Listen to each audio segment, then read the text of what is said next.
Chapter 1, Cassie's POV. It was a typical day. I came home from training, leaving my boots at the door, and walked over to Mom, kissing her on the cheek. Except it wasn't a typical day. Mom was on the phone. Now, what's odd about that, you ask? It's not the fact that Mom was on the phone that was odd.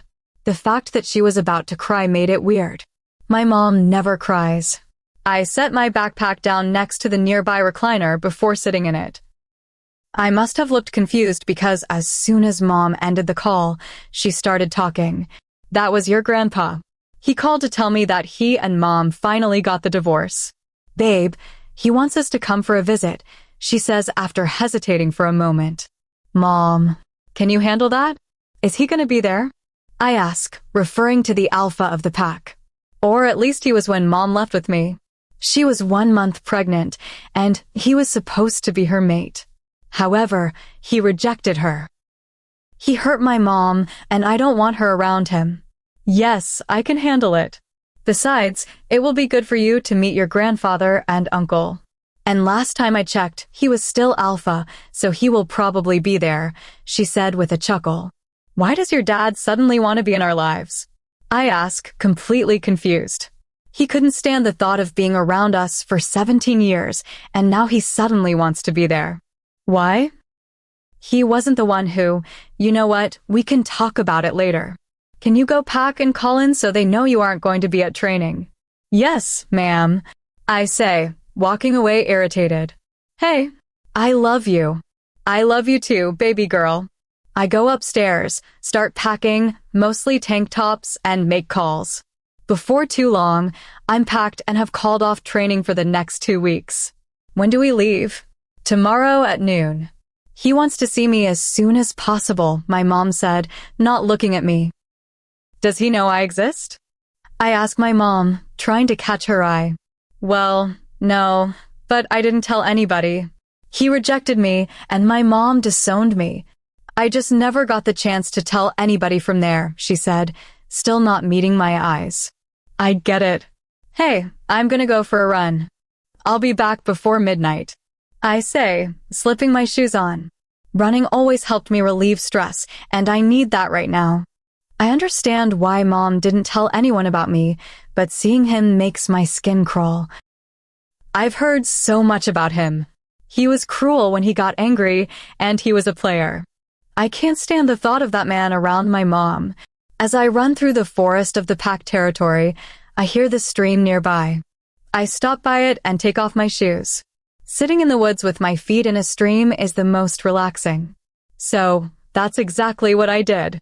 Lying back, I close my eyes and take a deep breath. The moment I close my eyes, I see a pair of eyes looking back at me. I know these are my mates. A werewolf has one mate. If, like my mother, your mate rejects you, you can be paired again. The moon goddess, Luna, is a very considerate being. She understands heartbreak. If, like my mother, you choose not to find a new mate, your mate will forever be tied to you. Before you meet your mate, however, you see their eyes for a month before you meet them. I've seen them for 2 weeks, so I should meet him soon. I dozed off, and the day had dramatically changed when I reopened my eyes. Moments like these are when I'm glad I wore shorts and tank tops for training. I hadn't changed yet, so the lines shouldn't be too visible if I tan. I get up, put on my socks and shoes, and head back home. Looking at my watch, I see it's only 10:25, but I'm hungry, and we're having the alpha over for dinner. I know I'm probably late, but I'm more relaxed, and usually dinner with the alpha gets tense. There's never really a reason. It just does. I walk up and see the alpha's truck already here. However, it's still warm, so they haven't been here long. When I walk in, I see them sitting on the couch, talking to Mom. I nod to them and go upstairs to shower and change. It takes roughly 5 minutes to do the above, and after changing into a tank top and some shorts, I head back downstairs. I'm quickly greeted, and we all sit around the table. So, Alpha Liam, I was contacted by my father and would like your permission to go visit the Black Moon Pack. My father and mother divorced, and he would like a chance to get to know me after all these years apart. I would, of course, take Cassie with me and let her meet her grandfather and uncle, my mother says with the utmost respect. Liam looks at my mother and then at his wife, Lily, whose eyes have swallowed her head. She looks from my mother to me and back to my mother before speaking. Ari, darling, are you sure you're going to be able to go there without being in extreme pain? You know what could happen, right? Lily says, looking at my mother with a deep look of concern. Though they were basically the same age, Lily had been a better mother than my own grandmother. I like to think of her as my aunt, and she never disagreed. She encouraged it. I assure you I am fully aware of what could happen and am prepared. I know I can handle it with Cass at my side. My mom said. Does he know she exists? Alpha Liam asked, looking at my mother with caution. He does not. She'll be 18 in less than a year and can decide if she wants him to be in her life. I won't stop her, my mother said, still using her business voice. I don't. I say quickly, knowing they heard me. Then I have no objections to you visiting your brother and father. On one condition. Alpha Liam says. Yes, I say in sync. The Hidden Moonpack house is less than 30 minutes away from the Black Moonpack house. I would much prefer you stay there. I know the previous Alpha and his son have taken over. They would gladly accommodate you, he says, looking at my mother and me with his hand from Aunt Lily. Of course, Alpha. My mom says. Then you have my permission. When do you plan on leaving? He asks a little more at peace. Tomorrow at noon, Mom says. We'll be there to wish you off. Please be safe, dear. Alpha Lily says. I always am. My mom says, hugging her. Dinner passes by quickly, and the adults talk over coffee, but I head off to bed, dreaming about a beautiful pair of eyes. Chapter 2 Cassie's POV. Well, the morning passed in an uneventful blur. We said goodbye to Alpha's Liam and Lily and boarded the pack's private jet. Turning off my phone was the hardest thing in the world. Not because I was addicted to it, but because I was expecting a call from the coordinator. That's what we called him anyway. He organized all the street fights for werewolves. I just called him Joe. That was, after all, his name. The plane ride takes about 10 hours with a couple of layovers, and I can't wait to stretch my legs when it's over. Even on a private jet, sitting for that long is still a pain. And don't even get me started on the food. School food tastes better than that stuff. When we finally land, I jump out of the plane dramatically and start doing flips and cartwheels while my mother rolls her eyes. She's used to my antics and loves that I'm so spastic. The sarcasm is very heavy with this one. We head inside the airport only to be met by two friendly faces holding a sign with our last name on it. I look at Mom, who has a small smile as we saunter, because who walks, over to them. I presume you are the Alpha and Beta? Mom says, looking at the gentleman before us. The Beta and Gamma, ma'am. The Alpha had business to attend to, the blonde one said, smiling. I'm James, the Beta, and this is Riley, the Gamma. Nice to meet you, James.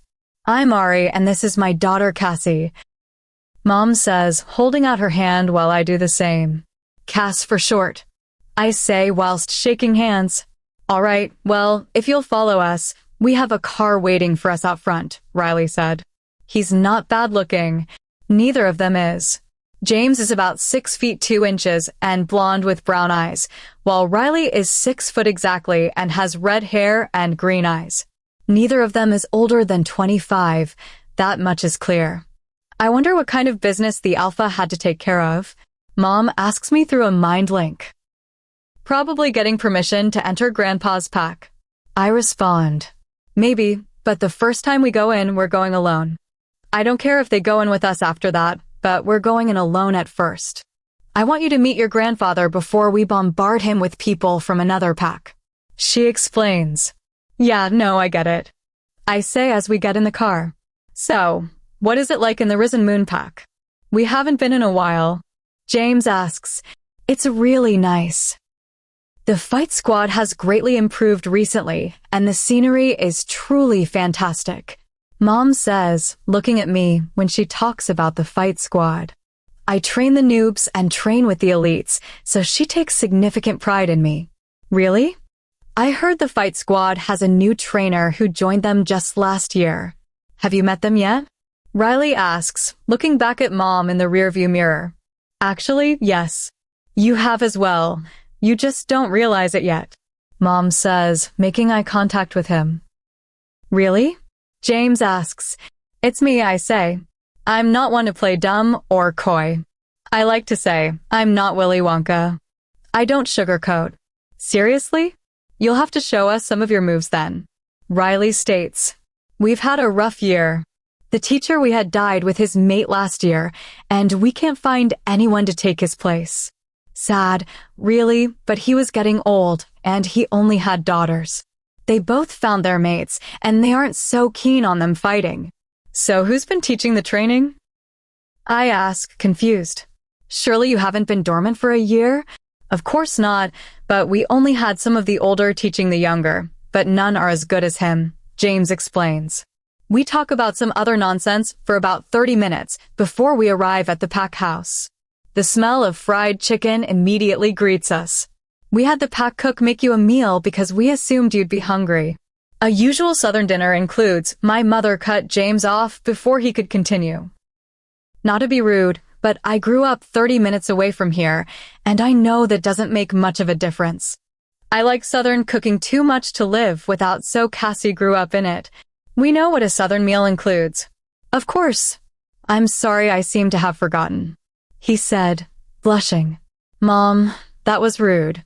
I'm sorry, baby doll, but I'm tired and hangry.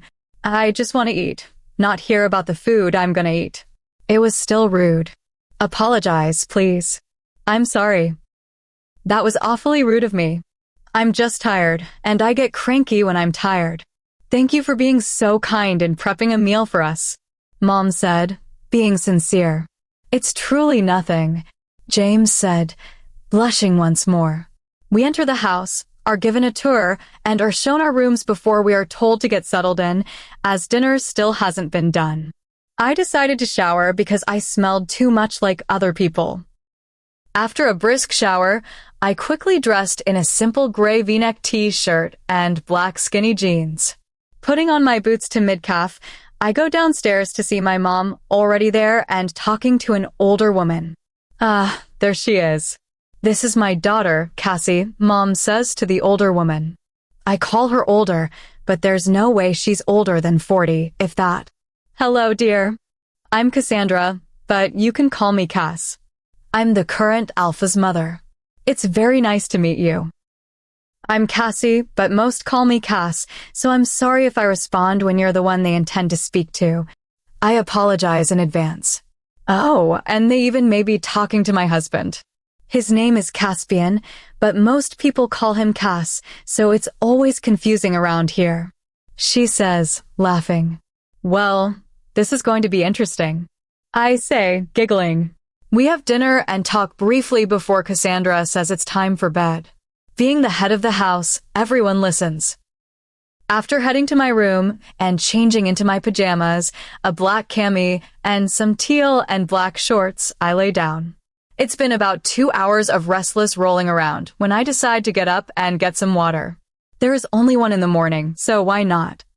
Chapter 3, Cassie's POV. We have dinner, and then talk briefly before Cassandra says it's time for bed. Being the head of the house, everyone listens. After heading to my room and changing into my pajamas, a black cami and some teal and black shorts, I lay down. It's been about 2 hours of restless rolling around when I decide to get up and get some water.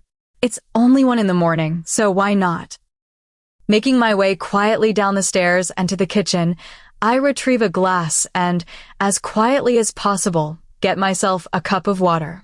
After I finish my water, I rinse the glass and set it upside down on the drying rack before I hear a slight noise that I recognize as footsteps.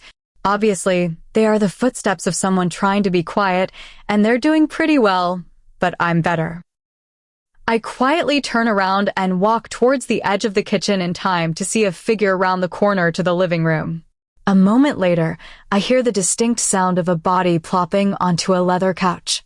I hear the body move around a little bit, judging by the sound of skin on a leather couch, and after a minute, it finally settles down.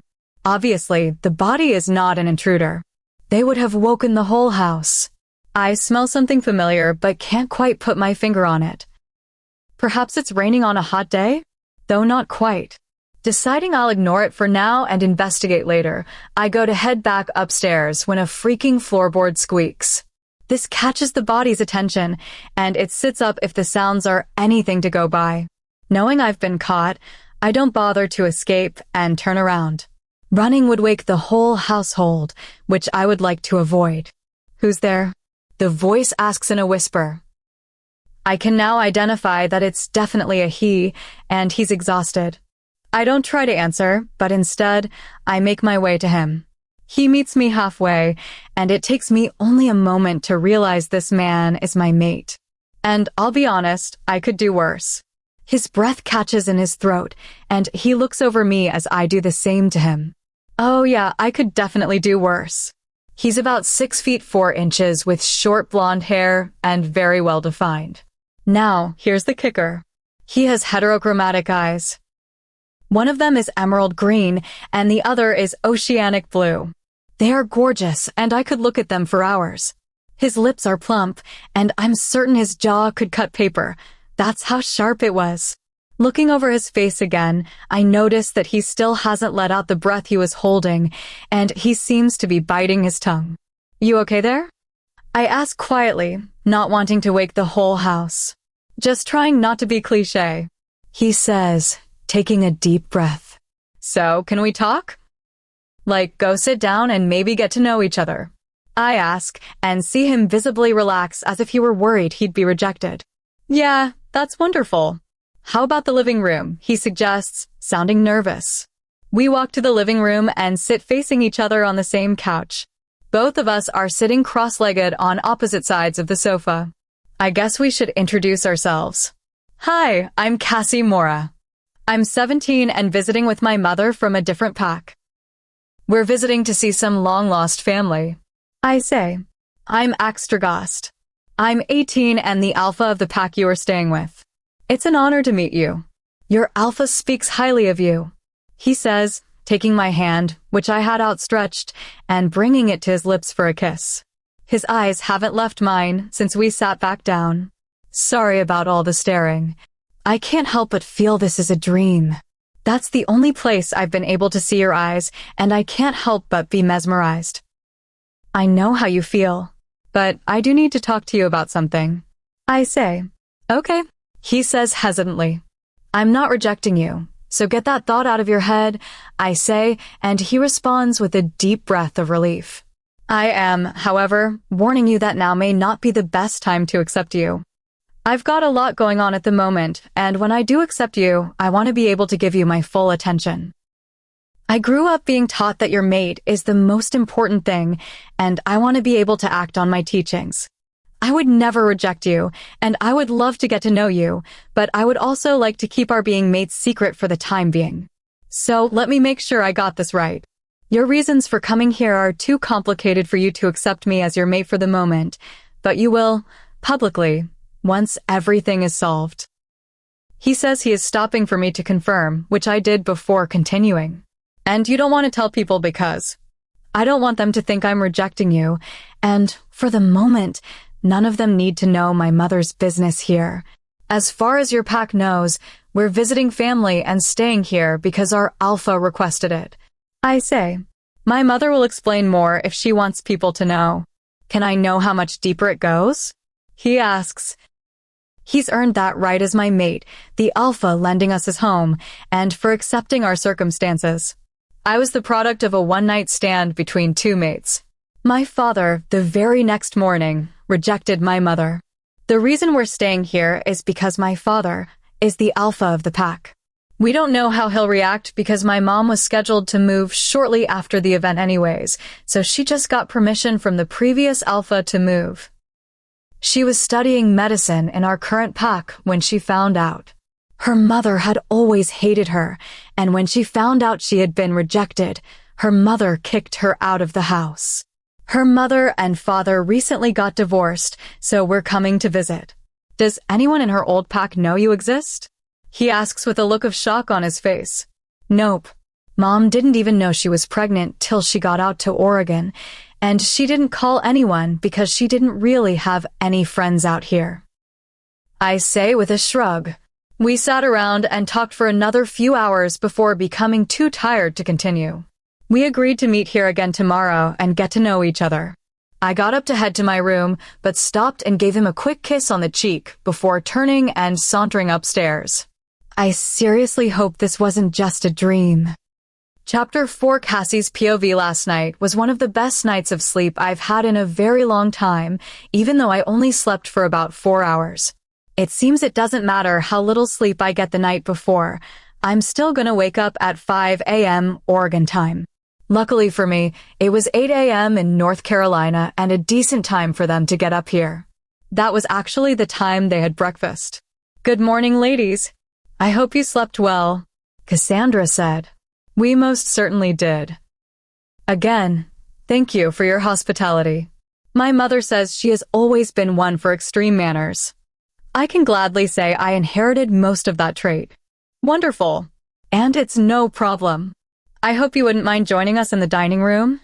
My husband, son, and father-in-law have returned from the business they had to complete, and we're having a big family breakfast. That sounds wonderful. May I ask who will be in attendance? My mother asks, probably trying to determine whether we should change out of our pajamas. Most of my family, including my oldest son and the beta and gamma. My oldest son no longer lives with us. Actually, he's just returned from college. He has a house just down the way. I thought you said your son was the alpha? I ask, butting in for the first time. Yes, my second oldest son, Axe. He took over because my oldest son said he didn't want it. He's never been a big fan of power. She says with a small smile. I'll be honest, hearing my mate's name caused a shiver to run down my spine, which I had to suppress. That makes sense. Will we get to meet him? We have a few things to discuss. My mother informs her. Yes, but for now, please join us for breakfast. She says and leads us to the dining room from last night. In it, 3 people, 2 boys and a girl, sat in a row. These are 3 of my children. My oldest, Ryan, my only girl, Emily, and my youngest, Easton. She sits down in the seat to the right of the head of the table, leaving the head of the table and the seat to her right open. The 2 seats across from her are also open, as well as the head of the table on the opposite side and the seat to the left of it.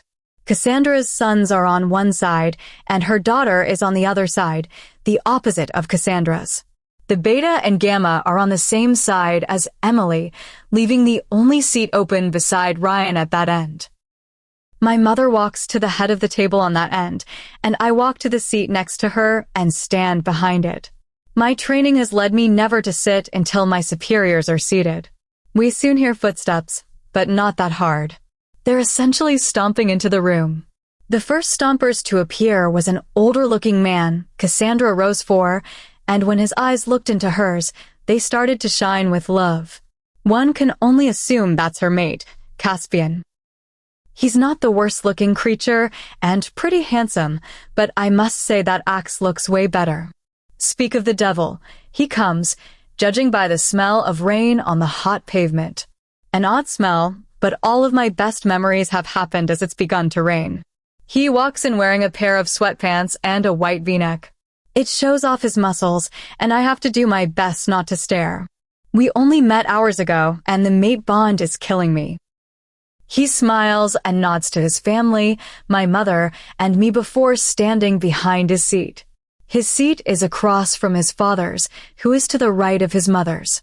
While I was admiring my mate as subtly as possible, the last of their party entered. It looks over to him respectfully, and he can't help but react. Grandpa Whiskey? I whisper in shock. He looks at me confusedly for a moment before recognition alights on his face. DP. He responds and opens his arms for a hug. I can't help but run into them. He's the only person I've ever been childish around. My mother walks up to us calmly, poised as ever. How are you two? How long has it been since the last time I saw y'all?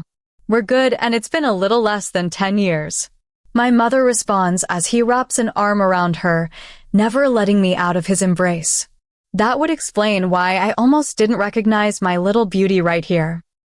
My gosh, how you've grown. You're almost prettier than your mother, he says, kissing me on the forehead. Well, what brings y'all here? Whiskey? Why don't we let them eat first? Cassandra butts in. Of course, he says, motioning for me to take the seat between him and Axe, and of course, I take it. Mom returns to her initial seat at the opposite head of the table, and the food is served. After a hearty breakfast, all the officials, my mother, and I went to the office and started discussing everything. She told the story of how she was rejected and left pregnant, and we discussed how this was going to work. We also argued a bit about how my mother and I would go alone on the first day, and the boys could join us on the second and any subsequent day, but we eventually agreed. In other words, Mom said we would go alone. We argued for 10 minutes, and then Mom and Axe agreed that the boys would drop us off at the meeting site and then return, but we were to go straight there and straight back. The rest of the day was spent conversing and catching up, and everyone forgot to ask us how we knew Grandpa Whiskey, so I suspect that, upon our return, that will come into question. I also stayed up late talking to Axe and getting to know him more. It was a good day. Chapter 5, Cassie's POV. The next morning, I awoke at 5 a.m. and went for a run. It wasn't long because I had stayed up so late talking to Axe, but I needed to be energized to meet my long-lost family. Today, the Beta and the Gamma will take us to the border and let Mom talk to the Alpha. Then we'll go straight to her father's house and straight back when we're done. However, Mom keeps talking about this little ice cream shop she loved and wants to see if it's still open. We're at the door and at the meeting point before I can thoroughly register what's happening. The Beta and Gamma get out before us and greet him before coming over. While the Beta gets back in the driver's seat, the Gamma opens the door for my mother. She gets out, and, for a moment, a look of utter shock crosses his face, but he's quick to mask it. His whole position has tensed, and I can tell his wolf is fighting for control. They talk for a moment, and he looks at the car, the windows of which are tinted, and asks why they haven't left yet. Mom explains that they're waiting for her to dismiss them, and they disrespect each other for a moment more before Mom motions for me to get out of the car. I close the door, trying not to show my face yet. When I finally show him my face, his eyes almost swallow his head, and his mouth falls open. "Who is this?" he asks, the shock finally dissipating. It's obvious I'm related to him, but I think he's either in denial or wants confirmation, which would be the easy way out and not dramatic at all. And that doesn't sound like my mother. "This is my pack's best warrior," my mother says, knowing that's not what he was asking. "Who are her parents?" he says through clenched teeth. "Why does it matter?" Mom asks purposefully, attempting to irritate him. "Answer the question." He says he is getting more irritated and fulfilling Mom's wish. I see her lip twitch, and I know she's trying not to laugh. "I'm just glad I learned how to school my face." "You answer mine," my mother says, letting a minuscule smile slip. "Dang it, women. I asked you first, and I'm an alpha," he says, trying to pull that card. "You may be an alpha, but you're not mine," she says. I see him flinching ever so slightly. A look of sympathy passed through Mom's eyes just as quickly as he flinched, but they were both gone before the human I would have been able to tell. "Why must you be so stubborn, woman?"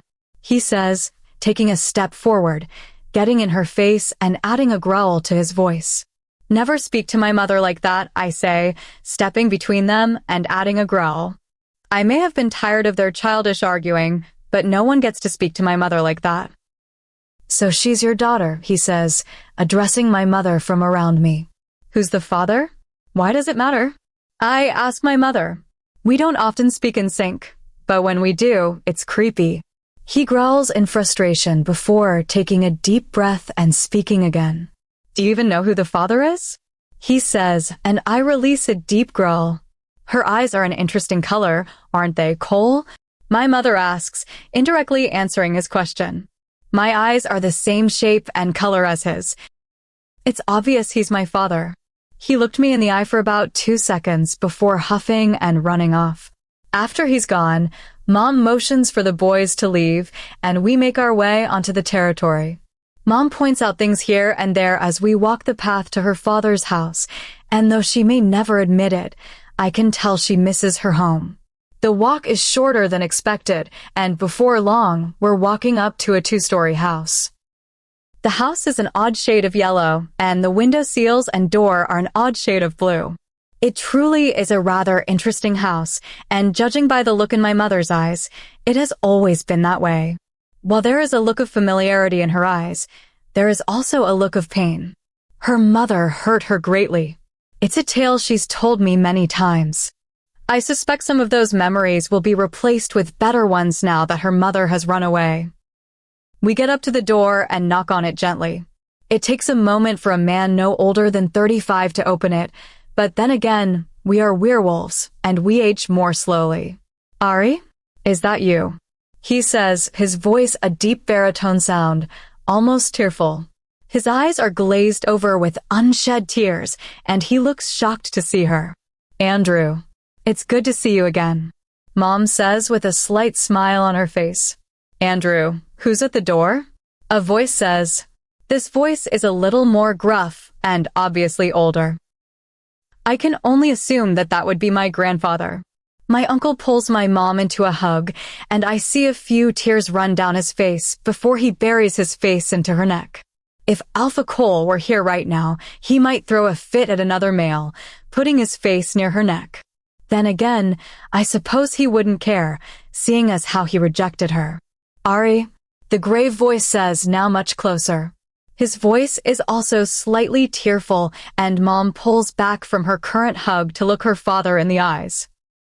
Hi, Dad. That was all she got out before being pulled into another bone-crushing hug.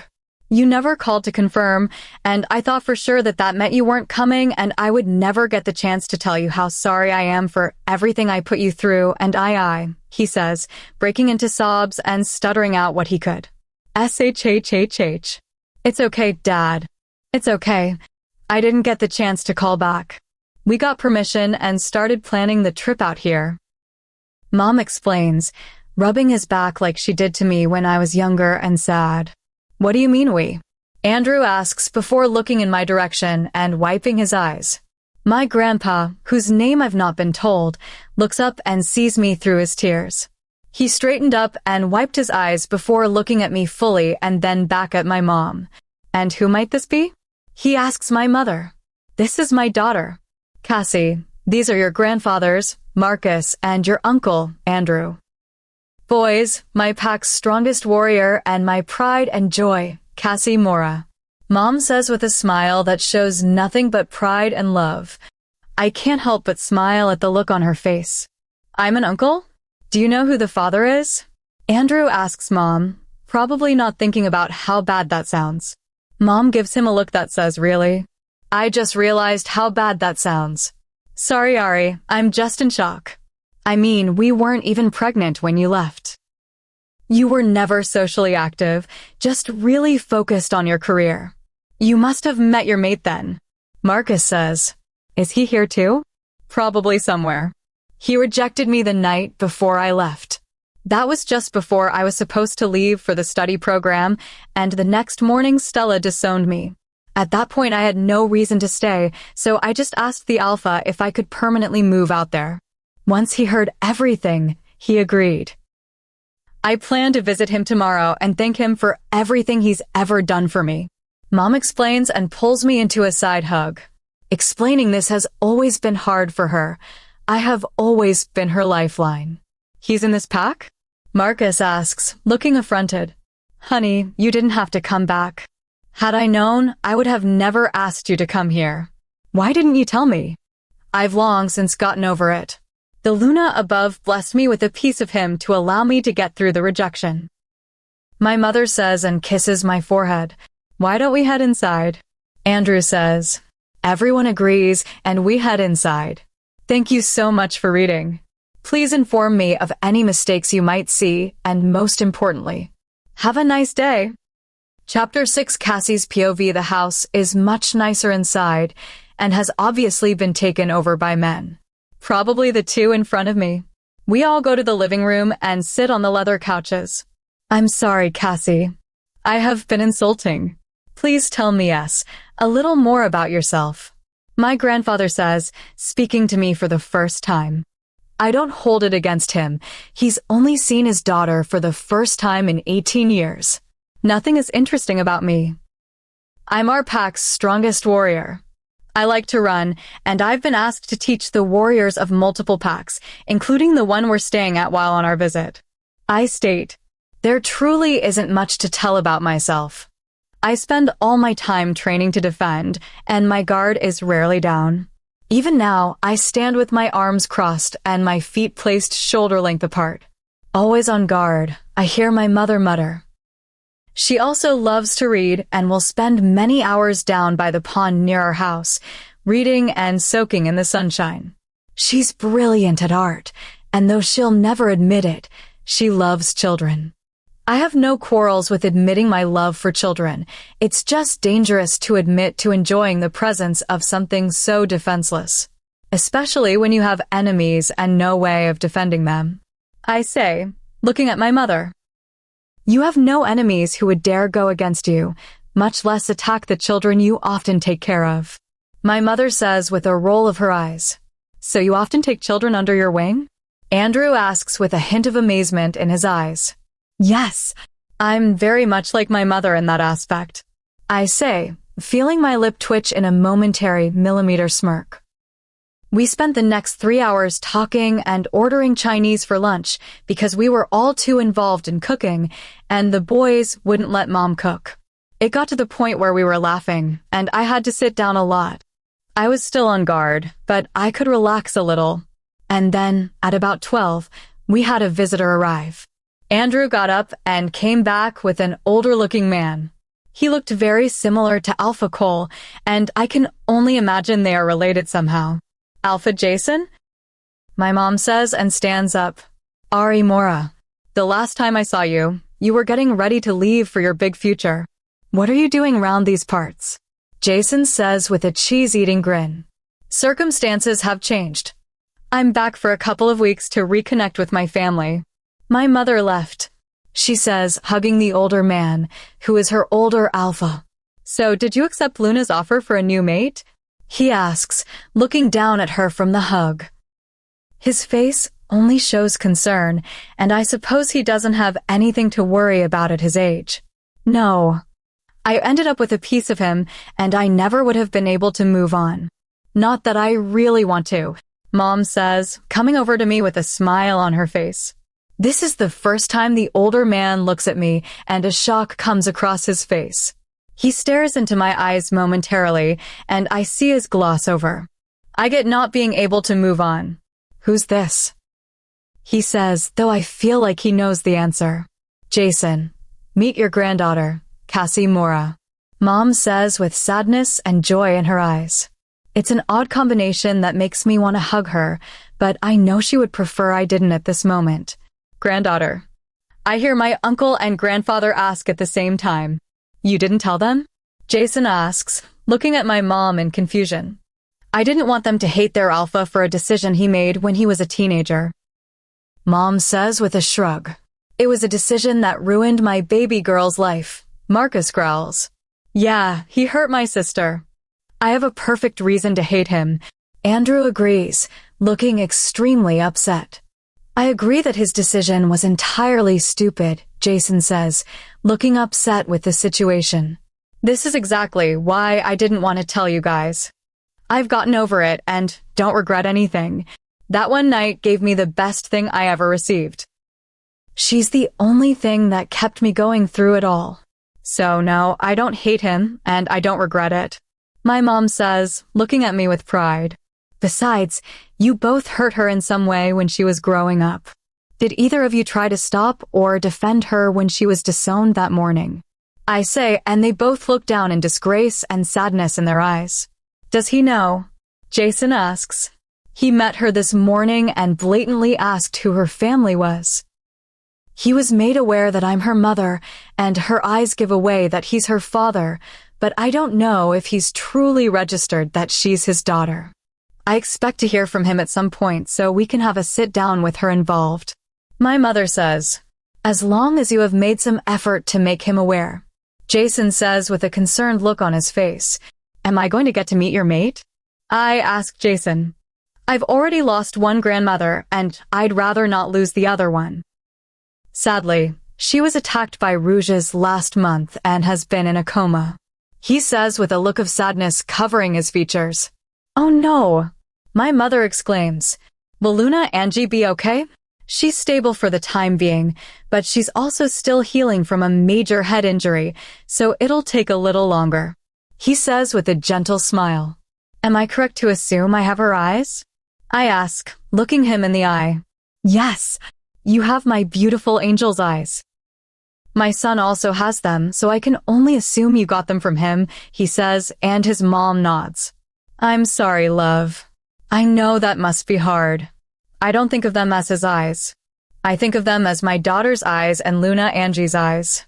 Mom says with a shrug. Well, I've got to go. I've been away from my angel for too long, and my wolf is getting antsy. I'm glad to see the prodigal daughter returned. We'll have to get lunch one day before you leave. Just the three of us. Jason says, opening his arms for a hug. Mom runs into his arms, and I stand to the side and shake his hands when Mom finishes her hug. It's about time for us to get back. We promised we'd be back for dinner, and it's a little ways away from here. I say, checking the time. We all say our goodbyes and head back to the meeting place. I text the boys and tell them to meet us at the meeting point. 3/4 of the way there, we see a gray blob run by us, and I hear Mom's breath catch in her throat. We made it to the meeting, but the boys were not there yet. We hear a rustling in the bushes behind us, and even though I know it's just my father, I still stand between my mother and him. We need to talk. He demands as soon as he comes out of the bushes. He's only wearing basketball shorts. You can tell he's just shifted from how gruff his voice is. I know Mom is trying to maintain eye contact, and it's a struggle for her, so I help by answering for her and stepping up so she can see less. If you truly believe that you need to have a conversation with the doctor standing before you, please schedule an appointment, and she'll get back to you in a timely manner. I say in a monochromatic voice. I feel a hand on my shoulder and know it's my mother. Cole, until you can stop trying to use that alpha tone on me, we have nothing to talk about. My mother says, stepping forward. We have a very valid reason to talk, and she's standing between the two of us. Literally, I mean. He says, adding on that little bit at the end. And again, until you learn that the alpha tone will never work on me, will not meet, she says as the boys pull up. She turns around and walks to the car, and as she climbs into the back seat, the boys climb out. I go to turn around, and as I do, I hear him say something under his breath. What was that? I ask, looking at him as he looks down in shame. Please. His voice breaks a little as he says it. I nod to him and look up in time to see it. I can see relief flash through his eyes. I turn, walk to the car, and get into it, and we drive off, leaving him there. Mom leaned her head onto my shoulder, and I started to run my hand through her hair in a comforting way. She closed her eyes and soon fell asleep. She'd had a long day, and too many emotions were flowing through her. She deserves the nap. Chapter 7, Cassie's POV. When we return, I carry Mom into the house and lay her on her bed in the guest room. I set up an alarm to wake her up in an hour, and then I went to Axe's office to give him a rundown of everything that happened while we were there. Hey, how'd it go? Axe says, opening the door wider for me to come in. Whiskey, Caspian, and the beta are already in the room. It went pretty well. I can now say I have been introduced to my father, both of my grandfathers and my uncle. Luckily, I didn't have to talk to my father much. I got to know my grandfathers and uncles pretty well, and they seem like pretty okay people. Just like we discussed, we went straight to the house and straight back. No problems were encountered. But I do have to talk to my mother about having a civil conversation with my father. I say, giving them a simple briefing. Do you think she'll go for it? Whiskey says gruffly, not liking the idea of Mom being upset. I think she will if I ask it of her. I wouldn't want to upset her either, Whiskey, but I also think that he deserves a chance to talk to her about the subject. I say, looking at him. Mom always gave me the choice to meet him, but now that he's met me, I want to give him the chance to understand why I stayed away. It's only fair that I give him a slight chance actually to meet me. It may be the only chance he'll ever get. I'll tell you what.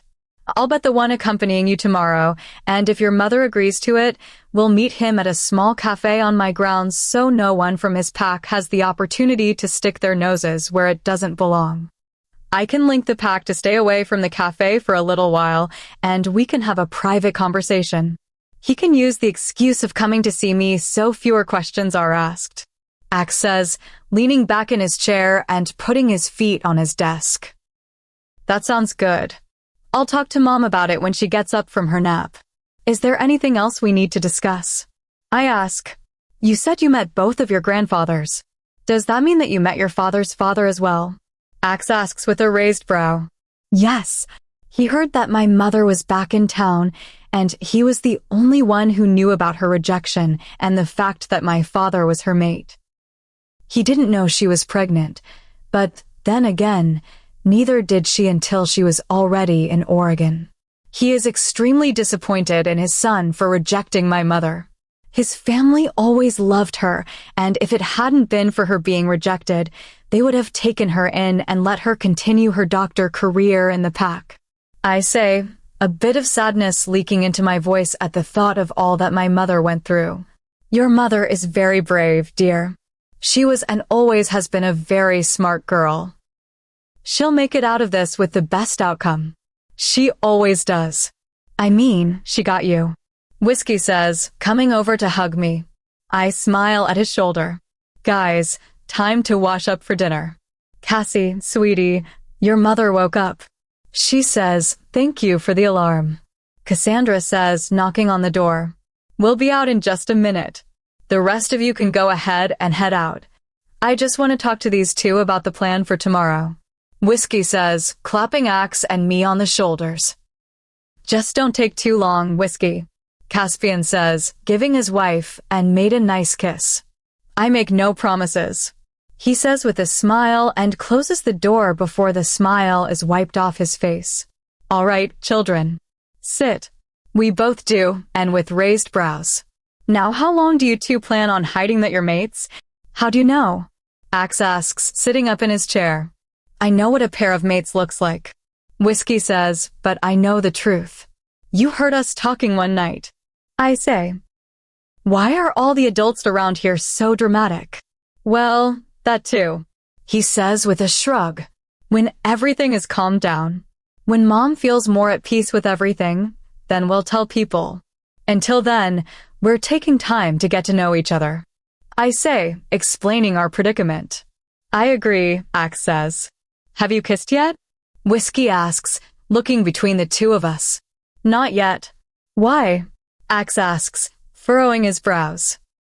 If you two don't soon, your wolves are going to freak out and start pushing you two. Eventually, they'll take over and at least kiss. It's a way to ensure that you are not rejecting each other. Whiskey explains, looking between the two of us with a grin on his face. You said at least kiss. Do you mean they may do more? I ask. They wouldn't mark each other. At least not without human consent, but that doesn't mean that they wouldn't officially accept each other in the eyes of Luna. Whiskey says, guys, dinner is getting cold. Cassandra shouts up the stairs, and we all stand and head down for dinner.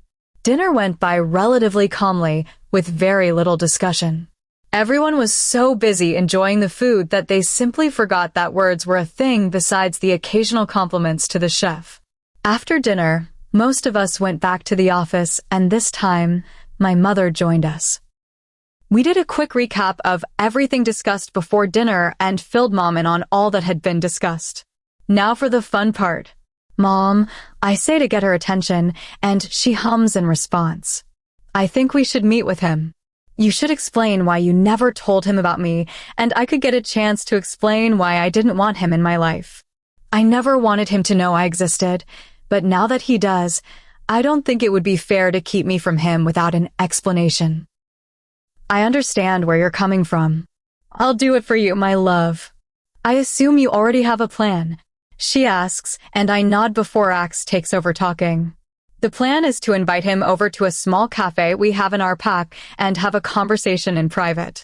The cafe is commonly used for private meetings, so no one will ask questions as to why they are to stay away. This means his pack won't be able to ask questions, and he can just say that he was just meeting with me about something. Axe says, making his fingers into a steeple. How very Sherlockish of him.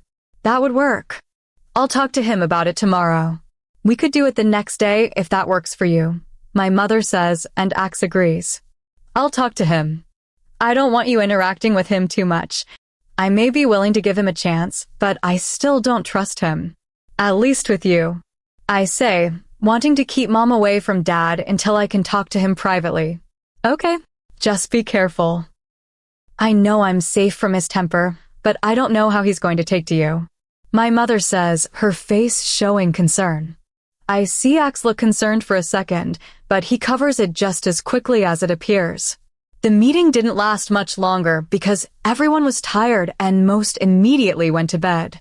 I waited an hour and then went to the living room to wait on Axe. It took him a minute more to get to me, and he was dressed in a white tank top and black basketball shorts, like the cliché he is. Hey, he says with a smile on his face. Hi, I say, letting a smile onto my face. I refuse to keep my stone face on while I'm with him.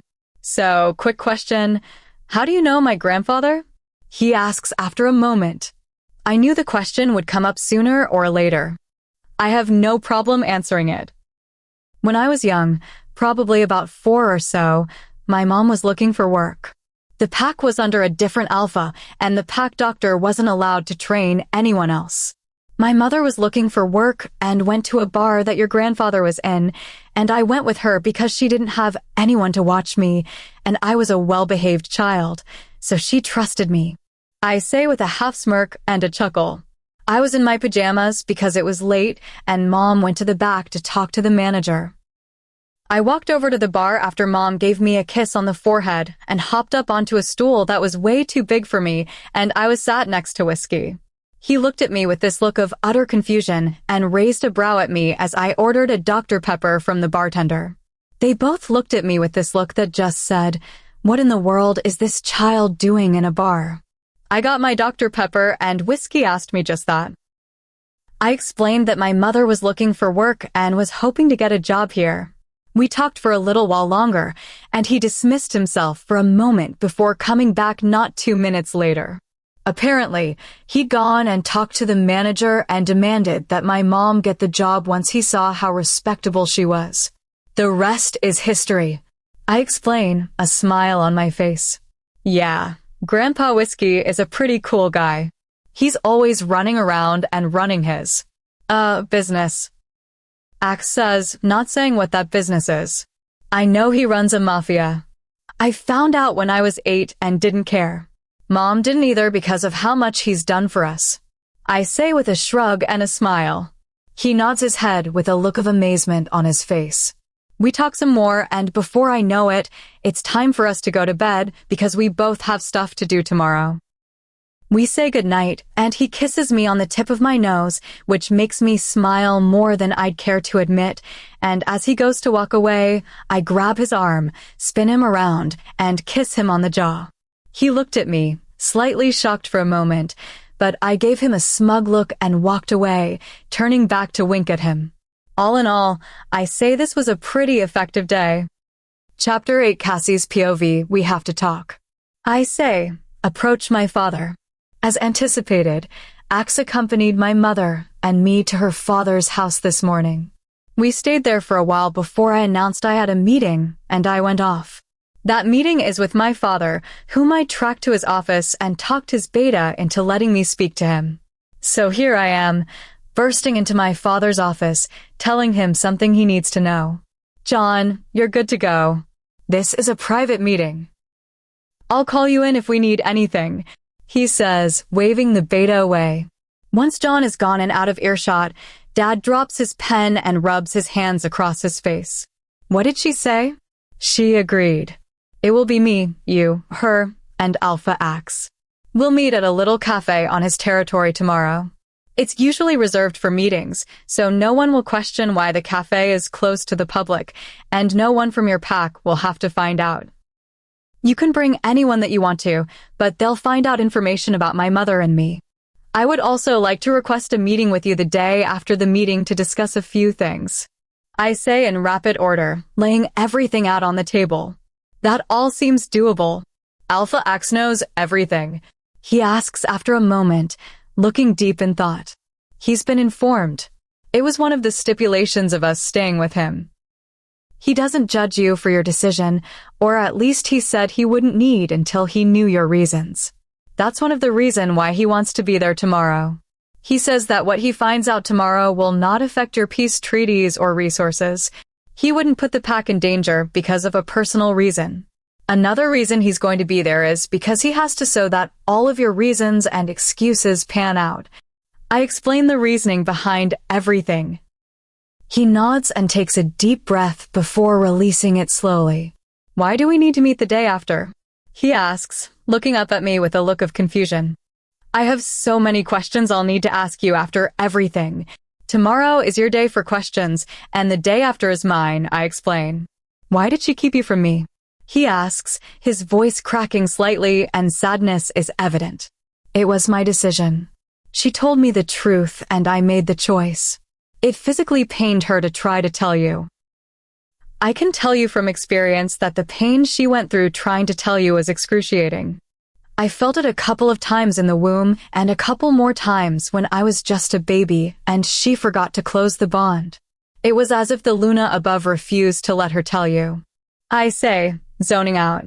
Why would Luna keep you from me? He asks, zoning out and his voice evening out a bit. Maybe she thought a child would be too much for you too. Maybe she wanted you to grow up on your own. I say as we both sit there completely zoned out. We stayed that way for a minute before my phone went off, informing me I had a text. I already knew what it was. Axe said he didn't want me gone for too long and would text me if I stayed out. I rolled my eyes at him and walked away, but I knew he actually would. And I was proven right when I checked my phone. All right, I've got to go. The Alpha joined us today and he wants me back. Okay, I'll see you tomorrow then?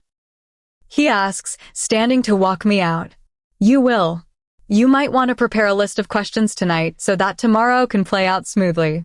Ask as many as you want and the importance doesn't matter. It could be the simplest thing or the most important question of your life, though I can't say that we'll answer everything, but everything we do answer will be complete honesty. I say, standing up and walking to the door. He nods and opens the door for me. I walk back to my grandfather and uncle's house, and the second I walk through the door, Axe bombards me with questions. Where have you been? What took so long? Why didn't you answer my text? He rapidly fires at me. I was telling my dad about the meeting. He had some questions, and I was on my way back. If I'm completing the task, I won't respond to the commander, I said, texting my dad and telling him that I made it back. He may not be home, but I always text the person I just left and let them know I'm safe. It's something Mom always made me do when I was younger. Honey, is that you? Mom yells from the living room. Yeah, Mom, I say, walking into the room, followed by Axe. How was your meeting, sweetie? Mom asks, smiling.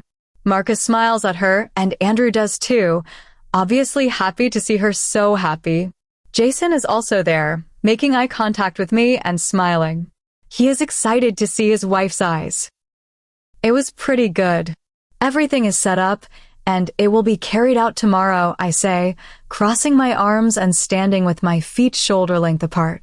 You sound like you're about to carry out a hit, Jason says, chuckling. I stay silent momentarily, and Andrew looks at me with raised brows. You're not actually carrying out a hit, right? He asks with wide eyes. I can't help but smile and chuckle deeply at him.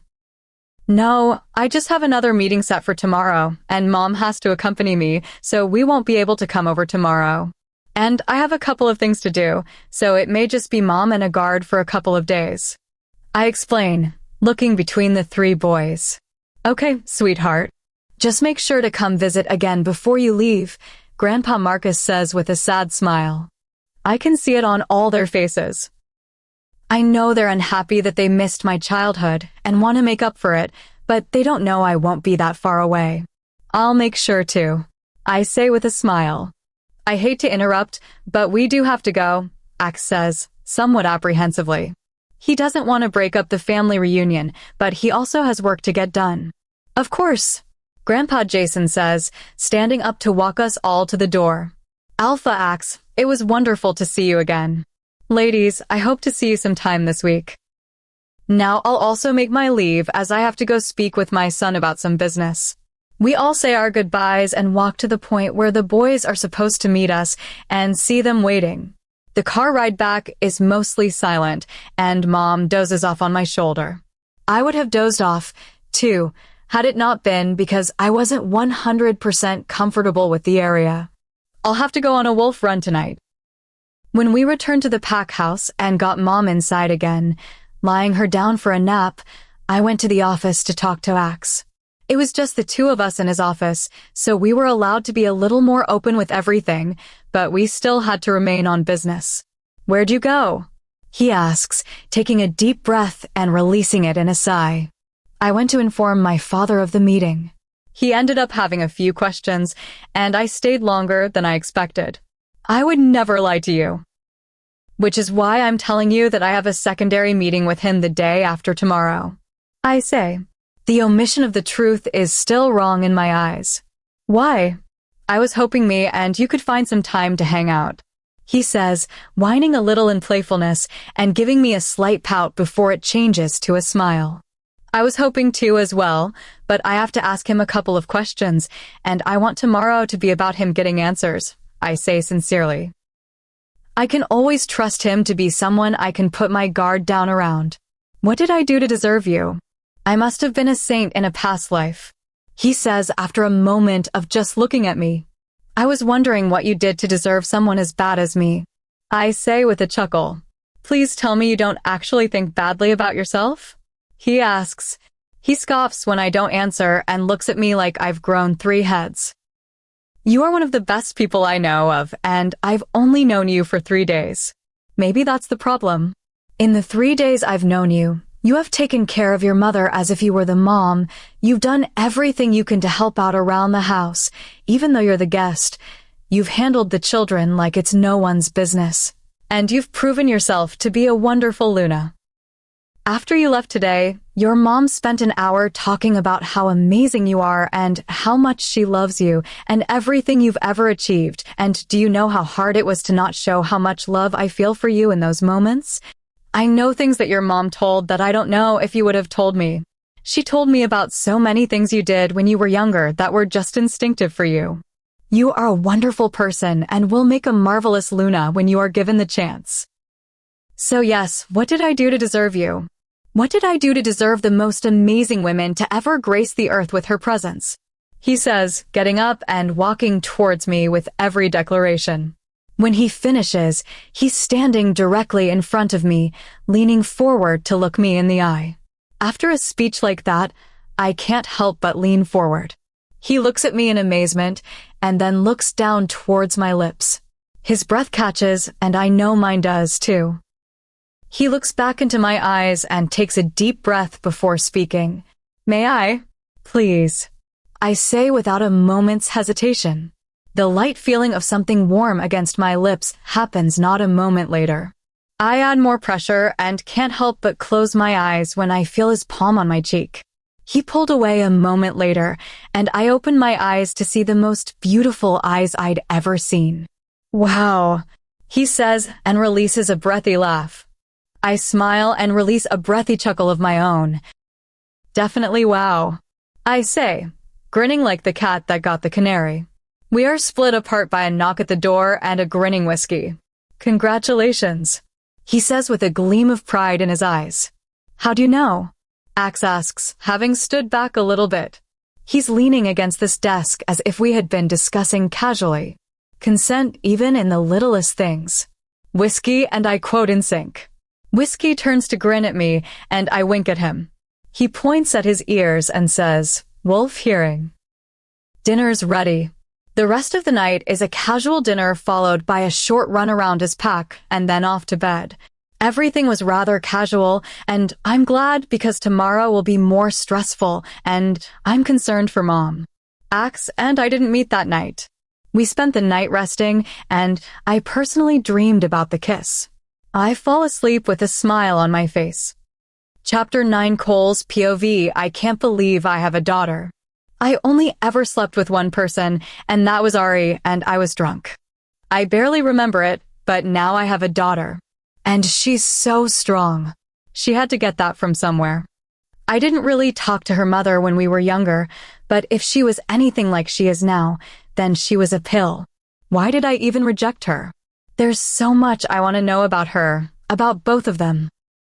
I'm so glad Cassie convinced Ari to let me talk to her. I suspect Cassie would have if she wanted to, but the fact that she respected her mother enough to ask is already better than anything I've ever done.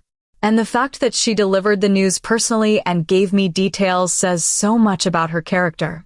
She's so much more mature than she should be.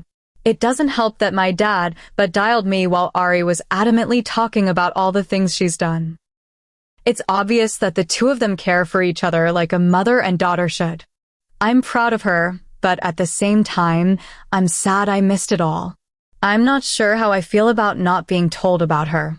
If what Cassie says is true, then I guess I understand.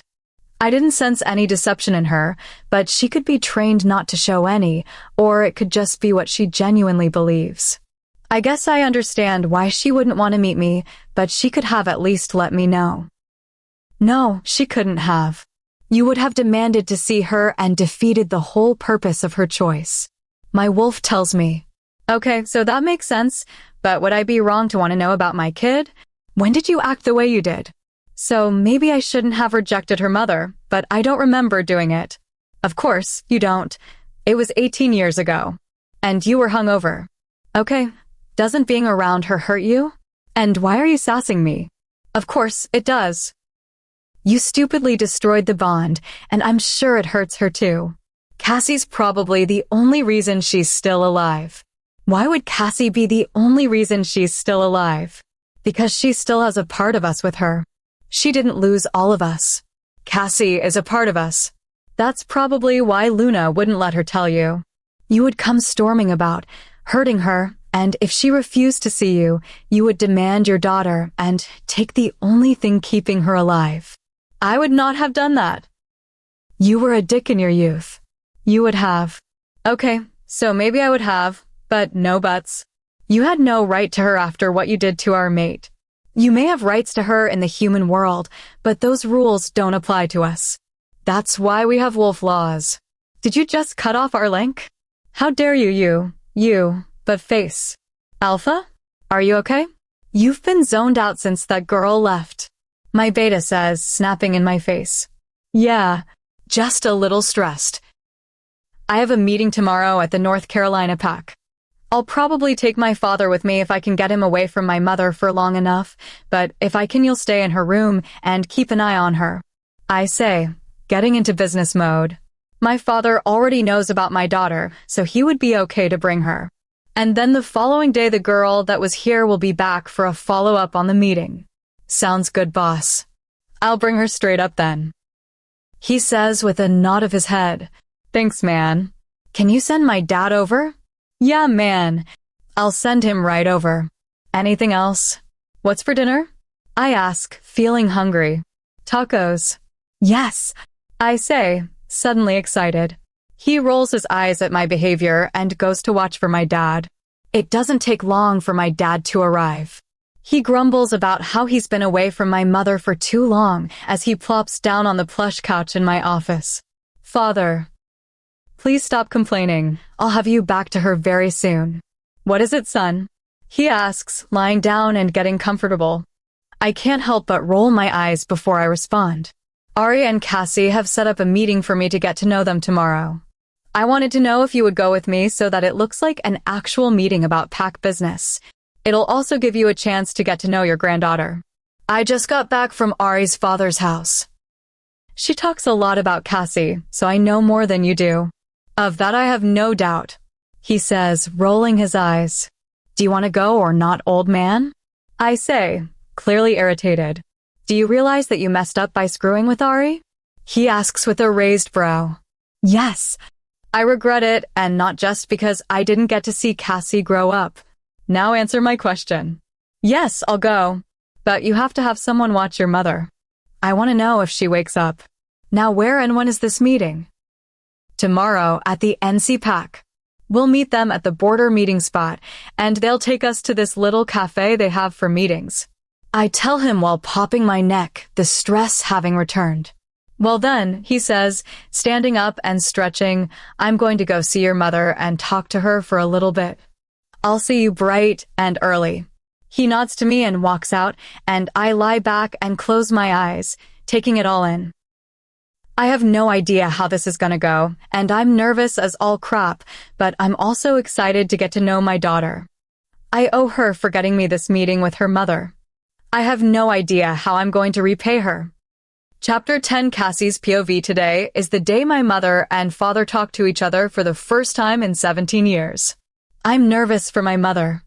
I have told her that if the pain of being around him is too much, she has to tell me, and we'll take a break.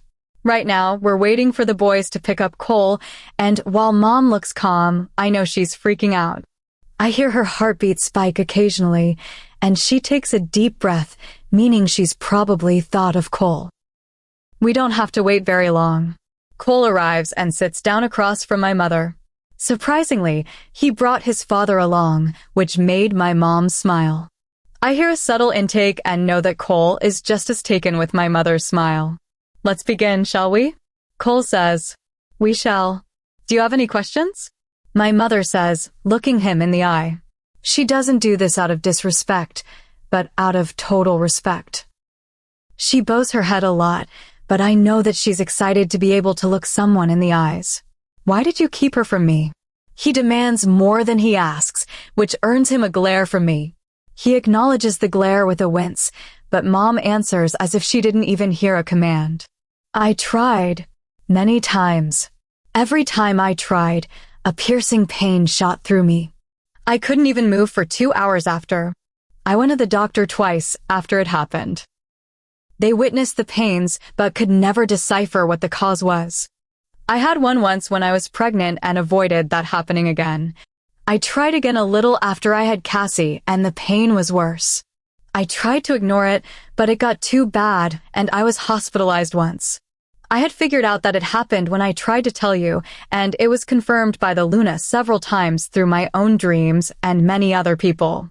The pain was coming from trying to contact you. I had to think about my child. I really did want to tell you. I tried again every couple of years until Cassie was old enough to understand, and then I let her make the decision. My mom explains. She looks down and mentions the pain. She told me a couple of years back when I woke up from a nightmare and felt the pain again. Cassie, he says to get my attention. Why did you not want to know me? Don't try to use the alpha tone on me. If you want me to answer your question, you ask it in a question format. I say with a bit of growl in my voice. Nice. I hear Mom snort in my head. I can feel the pride from her, Grandpa, and Axe, though I'm not sure if the others noticed Axe's reaction. Will you please tell me why you didn't want me to know? He asks after a moment of silence. I can feel pride coming off him because I'm not submissive. You hurt my mother. By the time I was old enough to decide, I was also old enough to understand the mate bond and consequences of rejection. I knew that being around you would negatively affect my mother, so I didn't want you near her. She told me that you didn't know too much about her, and I thought it would be unreasonable to reject someone before you knew them. I figured if you didn't want my mom, why would you want me? I'm very much like her. There were many reasons for not wanting you around when I was younger. I say, you rejected me before you knew me. He says with a slight grin, tugging at his lips. I was 6. What's your excuse? I say. This earns me a high five from Grandpa, a snort from Axe, and a smile from Mom. I was stupid. Was? I say with raised brows, feigning shock. Another high five and smile, though this time Axe begins to chuckle silently. I can feel the frustration radiating from Cole. Cole, my mother says, and his head snaps towards hers. Do you have any more questions? Do you have any baby pictures? He asks. Mom smiles and pulls out a small box from her purse. We didn't get many opportunities to take pictures when she was a baby. However, she was very photogenic. Mom says with a small smile and a chuckle. These are a few of them and some of her favorite onesies. She loved archery when she was younger and was very good for someone so young. Her hair color was quite odd. It would constantly change. As she's gotten older, it's gotten a little bit brighter, and in the summer it was all over the place. I grabbed all the pictures that had her in a dress because she would rarely wear one. Mom explains with a chuckle. I stand by that. They're very impractical, and I don't care what Disney says. You cannot properly shoot a bow in a tight dress. Your muscles are too restrained, and even if the dress rips, the chances of you getting an accurate shot are extremely slim. I say, going into a bit of a rant. What about if you're going to a club? Grandpa asks. Then my previous statement rings true. You can't properly get down in a dress. At least without flashing the whole club your underwear. Jeans or any other type of pant would be better. I say. And why would I dress up to go to a club? Who am I trying to impress? A random stranger I'm probably never gonna see again? Why do people do that? But what about if you meet your mate? Grandpa asks, egging me on. If I meet my mate in a club, then I'm sure he wouldn't want me potentially flashing everyone or wearing something so tight and revealing that it leaves nothing to the imagination of everyone around us. I say, rolling my eyes. A chorus of he wouldn't s echoed throughout the room.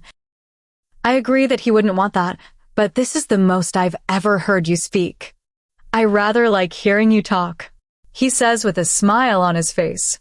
Have you ever actually been to a club? Cole asks. Yes, several hundred times. I say with a shrug. Why? You're 17. You shouldn't even know what the inside of a club looks like. He shouts. Cole, calm down. I work at one as security. I make sure that no fights go down, and if they do, they stop before they escalate. I say with a shrug.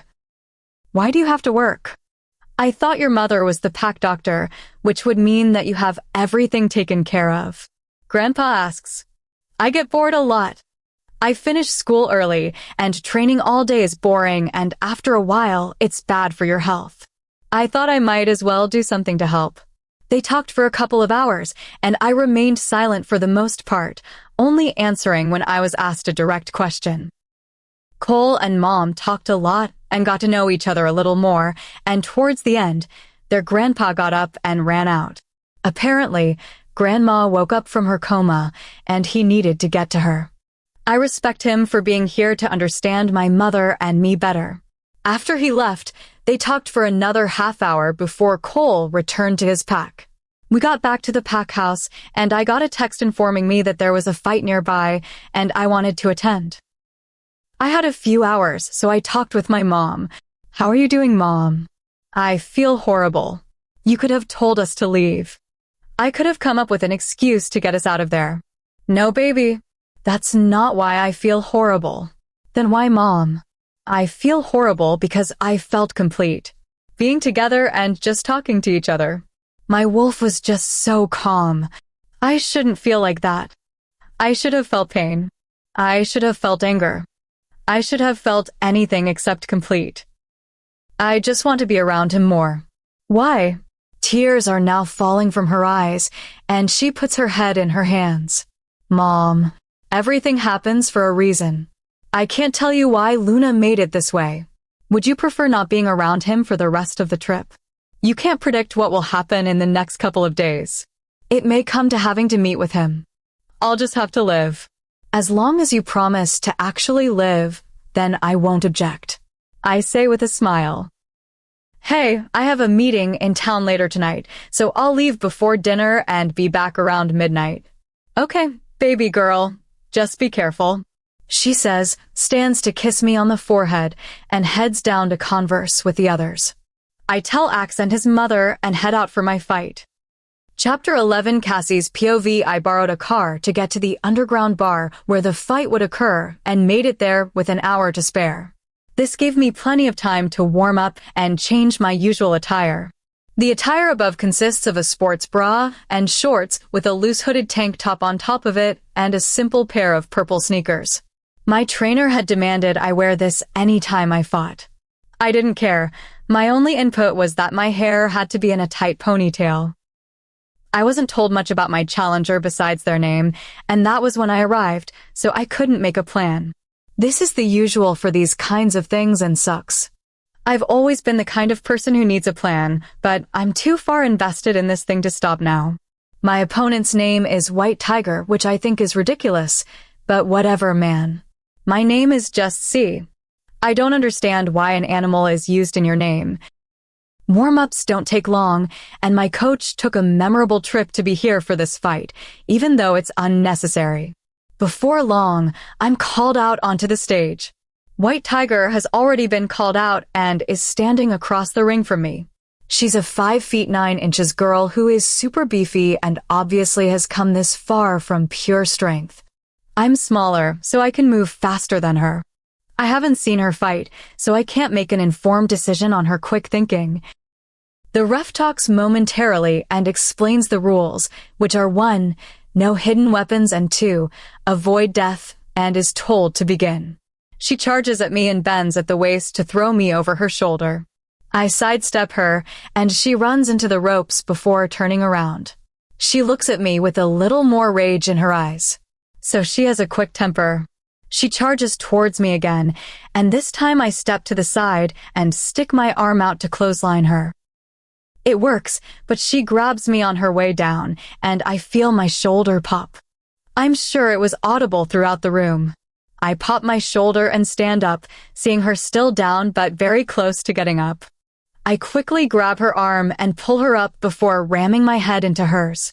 While this slightly disorients me, it does much more damage to her than to me, seeing as how she was already messed up from the fall. While she's trying to get settled again, I send a hard punch to her gut that has her doubling over and gasping for air. I give her a moment to catch her breath, and she stands up again.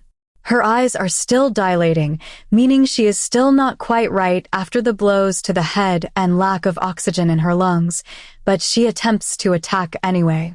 She tries to punch me and almost hits me square in the jaw, but I'm able to dodge just in time, so that it barely knocks my jaw. I'll have a slight bruise there for a bit, but it'll go away before I go home.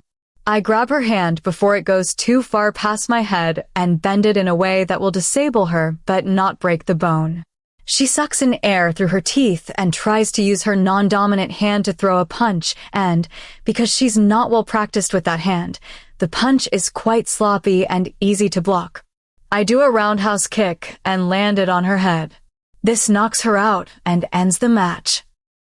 The ref comes in to check on her, and I also check her pulse and the other injuries as well as her pupils to make sure she doesn't have a concussion. After making sure my opponent isn't too horribly damaged, I change and head home. The next morning, I woke up earlier than usual and went for a run. My shoulder hurts, and I feel pain in my jaw, but I'll survive. After my jog through the woods, I joined everyone for breakfast, and then my mother and I went into town. My mother stayed with the Beta and Gamma, and I walked to the Cole's office where our meeting would be held. I walk up to the Beta of Cole's pack, and he immediately takes me to Cole's office. He drops me off at the door, and I knock and am immediately told to come in. Cassie. So, if yesterday was my day, then that means you have questions for me today. So, what are they? He asks as I get comfortable in the chair across the way. It's mainly just one question, I say, waiting for him to tell me to proceed. It takes a moment, but he eventually tells me to shoot. If you could take back your rejection in the present day, would you? Why would you ask the impossible? The only one who could do such a thing would be the Luna, and I certainly don't deserve such a thing. He says, regret heavy in his voice. That's not what I asked. I asked if you could take back your rejection in the present day, would you? I've actually just quoted myself. I say, it wouldn't matter. Your mother would never accept me. Not that I blame her. He says, it's become evident that he's pouting. Answer the question, Cole. If you could have your mate back and have a second chance at your family, would you? I say, no longer phrasing it in question format. Yes, 1,000 times. I can't help but think that I was so much of an idiot that I would lose everything, he says, shaking his head and closing his eyes. He suddenly shoots up, runs to the door, and opens it just in time to stop someone from knocking on the door. He steps into the doorway and closes the door so I'm hidden inside. I raise an eyebrow at his back in question, but a furious woman's voice quickly answers my unvoiced question. You rejected your mate. How could you? I raised you better than that. The woman says, Mom, calm down. You just woke up from a 2-month-long coma. You need to rest, Cole says, trying to calm the women down. However, there is one thing you should never do, and that's tell a woman to calm down. Did you just tell me to calm down? You expect me to calm down after finding out that my son did one thing described as the worst thing you could ever do. And now I find out that you have a random woman in your office that you are obviously trying to hide. She continues to shout. She then barges into the room, Grandpa following behind her like a lost puppy. Hey, Grandpa.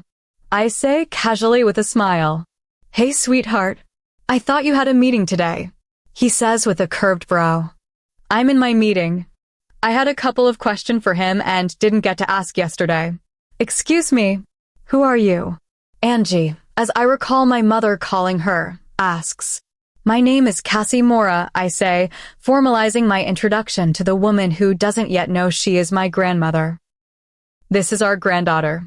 My grandfather says, putting a hand on her shoulder. You went and got a girl pregnant after you rejected your mate? She yells and walks over to slap her son. It was actually before, I say with a smile. He glares at me and mouths, not helping at me, making my smile grow. You got someone pregnant before. Is that why you rejected your mate? She yells, smacking him again. Cassie, I really don't like you right now. He says, putting his hands up, trying to block his mother's hits. You're getting what you deserve for rejecting my mother. Consider this my revenge. I say with a shrug. Honey, calm down. What he did wasn't okay, but Ari has forgiven him and has allowed him to meet Cassie. He says this, but does not do an excellent job of explaining. My mother is his mate. They were at a party and met and had sex. The next morning, he rejected her. She was already moving away, so when her mother disowned her and she got rejected, she just moved permanently. We recently came back because her mother moved away and her father wanted to reconnect with her. Nobody knew I existed. She left before she could tell anyone, and the moon goddess would not let her tell your son. Since he's been made aware of my existence, he's made a tremendous effort to get to know me and my mother. He's made an effort to rectify his mistake, and for that you should be proud. I say, properly explaining the situation. Your mother is Ari Mora, isn't she? She asks with tears in her eyes. Yes, my mother is an amazing woman who did everything she could to raise me. She genuinely tried to tell your son that he had a daughter but couldn't, and by the time I was old enough to understand, she gave me the decision. I chose not to tell, so I am also to blame. I say, I understand, child. Well then, Cassie, was it? It's lovely to meet you. My name is Angie, and I suppose I am your grandmother. She says with a smile and an extended hand. It's nice to meet you, Angie. I'm Cassie. I say with a smile of my own and a handshake. How are you two so similar, and yet you've never met? Grandpa asks with an incredulous look on his face. Cole has one that matches. We both roll our eyes, and I turn back to her. If you would like to speak to my mother, she's currently at her parents' house. She's been spending the last couple of days talking to her father and brother. That's wonderful. They deserve to get to know each other again. Where are you staying? She asks, looking like a very professional businesswoman. We're staying at the neighboring pack. Our alpha didn't want us to be too close in case being around Cole hurt. It was the only way he would let us come out. Even though Mom would have gone without permission, it was just easier to agree. I say with a shrug, my voice taking on a similar tone. Your mother was always one for getting her way. She says with a chuckle. We talk for a minute more before they go on their way. I say goodbye to Cole, having gotten what I came here for, and head back to the car and my mate's pack. Chapter 12. Cassie's POV. I miss Axe. He had pack business and had to stay behind today, so after I finished my meeting with Cole and returned to the pack house, I first went to his office. I knocked, and he called for me to enter. After today's training, I saw him sitting with his pack, doctor, talking about a few members needing care. Just who I needed to speak to. Cassie, this is our pack doctor, Ramiro. Ramiro, this is Cassie. She'll be training the pack members for the rest of her stay. Cassie, I wasn't expecting you back so soon. What is it I can help you with? He says, maintaining professionalism. It did not go unnoticed that he said our pack, but to the good doctor, it probably sounded like he was talking about the pack as a whole, or maybe talking about himself and the doctor. My meeting finished earlier than expected, and I wanted to ask you when you would like me to start training. I can come back later, if you would like. I say monotonously, which is my business voice. Oh no, we're just about finished. So, Alpha, I'll need medical information for all the teenagers who are training so that if any of them come in injured, I know what to give them and what not. The best way to go about that would be to have every parent fill out a form containing allergies and things to be aware of and turn it into you before they can begin training, Doc says, looking at Alpha. That sounds wonderful. Send a mind link to everyone. I want updated files on everyone, young and old. When was the last time we had med file updates? Axe asks. 2 years ago. Well then hop to it, man. Axe exclaims dramatically. Doc nods and walks out. We wait silently for a minute and a half before he stands up and walks over to me. I open my arms for a hug, and he walks over, giving me one without a second thought. He pulls back, looks at me, and asks if he can kiss me. Of course. You always have my permission. I say, and he leans forward to kiss me. His lips are soft, and I'm already addicted to him. He pulls back too soon for me, but is already breathless. I take a deep breath and look into the eyes I've already fallen in love with. You are the most beautiful being I have ever laid eyes on, he says, his eyes showing awe. And you are the most handsome. I say, showing him the same awe. Gah, I missed you last night. I didn't sleep all that well. I ended up staying up until I heard you come in. I wanted to go check on you, but I didn't want to appear creepy and figured you would be tired. He says, looking down almost in shame. You should have come. I would have loved to see you. I was sad that I missed our nightly conversation. I've gotten so used to seeing you that it was odd to try to sleep without it. I say and sit down. Can I ask what you had to do? He says, sitting next to me on the couch he has in his office. I shouldn't tell you, but I would prefer you knew. I'm an underground fighter, and I had a match last night. I've been in it for a long while, and at this point there's no way for me to get out. It would be stupid and hard to get out unless I had a valid reason. I say with a shrug and lean onto his arm, which he wraps around me. What would they count as a valid reason? He asks with a raised brow. Pregnancy, marriage, or serious injury. I say listing them by common occurrence. I love how you said pregnancy then marriage. He says with a chuckle. It's more common for an underground lady to get pregnant before they get married because more prefer to entertain themselves after a fight. And often fighters will marry each other and neither of them will give up fighting. Oftentimes, serious injury will only stop them briefly until they recover, and then they're back to fighting. I say, explaining the answers. Well then, he says with raised brows and a shrug. Would you ever want kids? Yes, many. I've always wanted a sibling, but my mom didn't want a second chance, mate, so there was no way I would be able to have one. I don't want my kids to feel lonely growing up. I say, thinking back to my childhood and how lonely it was with few children in the pack then. We were switching alphas, and now that we have settled, there are many children, but at the time, the packs were quite lonely for a child my age. How many kids would you want? He asks. 7, I say, laughing and entirely joking. Oh, please no. That's overkill. He says, his eyes swallowing his head at the thought of that many kids. Honestly, the idea isn't appealing because giving birth 7 times doesn't sound fun. Yeah, I was joking. I wouldn't be able to withstand giving birth that many times. I say, shaking my head. What genders would you want? He says as he begins to run his fingers through my hair. 3 boys and a girl. The boys would be protective of the girl, and the girl would be able to defend herself because her brothers wouldn't let her not know how. And if something were to happen to us, then we wouldn't have to worry about her being alone. That was always my mom's big concern. She made sure that if anything did happen to her, I'd go to my father. She even had a letter written out and told me where it was so I could grab it before I was sent away. She was prepared for every instance. Your grandfather almost tore up the letter when she showed him where it was. He said that no good piece of waste wasn't gonna get his little DP. No way, no how.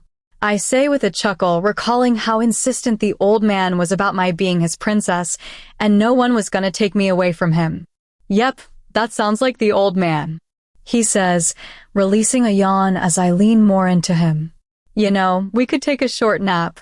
If you tell your mom that you made it back dash already had.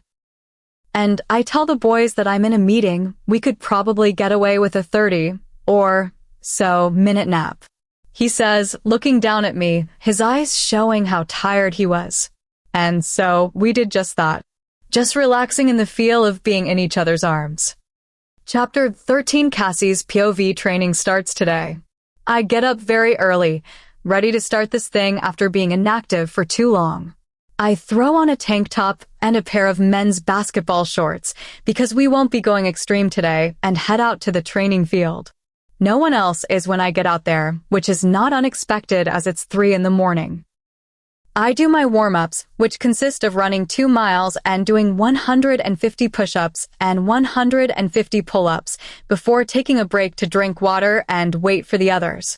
At 5 a.m., everyone who will be training today arrives. Some older girls, about 16, are in almost see-through leggings and sports bras that are too tight.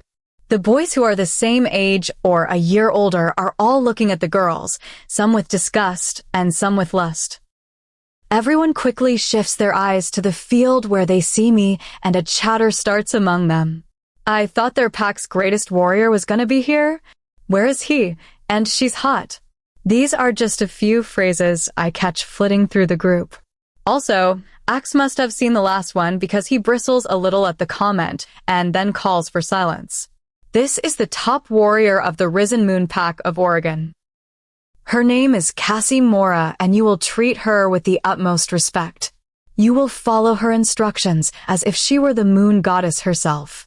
If I find out that any of you disrespected her, you will face punishment. She is a guest, and we want to make a good impression. He says, raising his brows at everybody. He nods to me and then walks off. For starters, if you are wearing something that is too tight or see-through, you will go change in this instant. We will not proceed without you, but you will miss the introductions.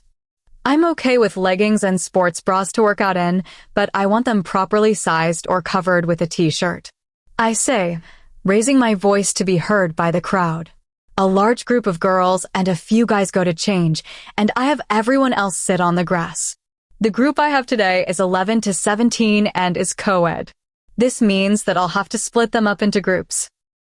Before we begin our training, I'm giving you the option to ask me questions because I know that trust isn't something given off the bat. I want to earn your respect so you can ask me any question while we wait for your peers. I will warn you, though, I may give you a short answer. I say, and almost immediately, hands go up around the group. I chose one of the younger girls to go first. How old are you? The 11-year-old girl in pigtails asks. I am 17. I turn 18 in a month and a half. I say and point to one of the older boys. Have you found your mate? The boy asks, waggling his eyebrows as if insinuating he could be my mate. Yes, I say and point to the next kid, not noticing the disappointment on the previous boy's face. Why haven't you? He pauses for a moment and looks to the group of younger ones before hesitantly continuing. Finish the process? I'm rather busy at the moment, and I want to be able to give him my full attention. Hopefully things will smooth out soon, and I will be able to. I explain and nod to a young boy with his hand up for a while. Why did you make them go change? He asks, urging his head like a confused puppy. The things they were wearing are not fit for what we're going to be doing today, and it would be inconvenient for them.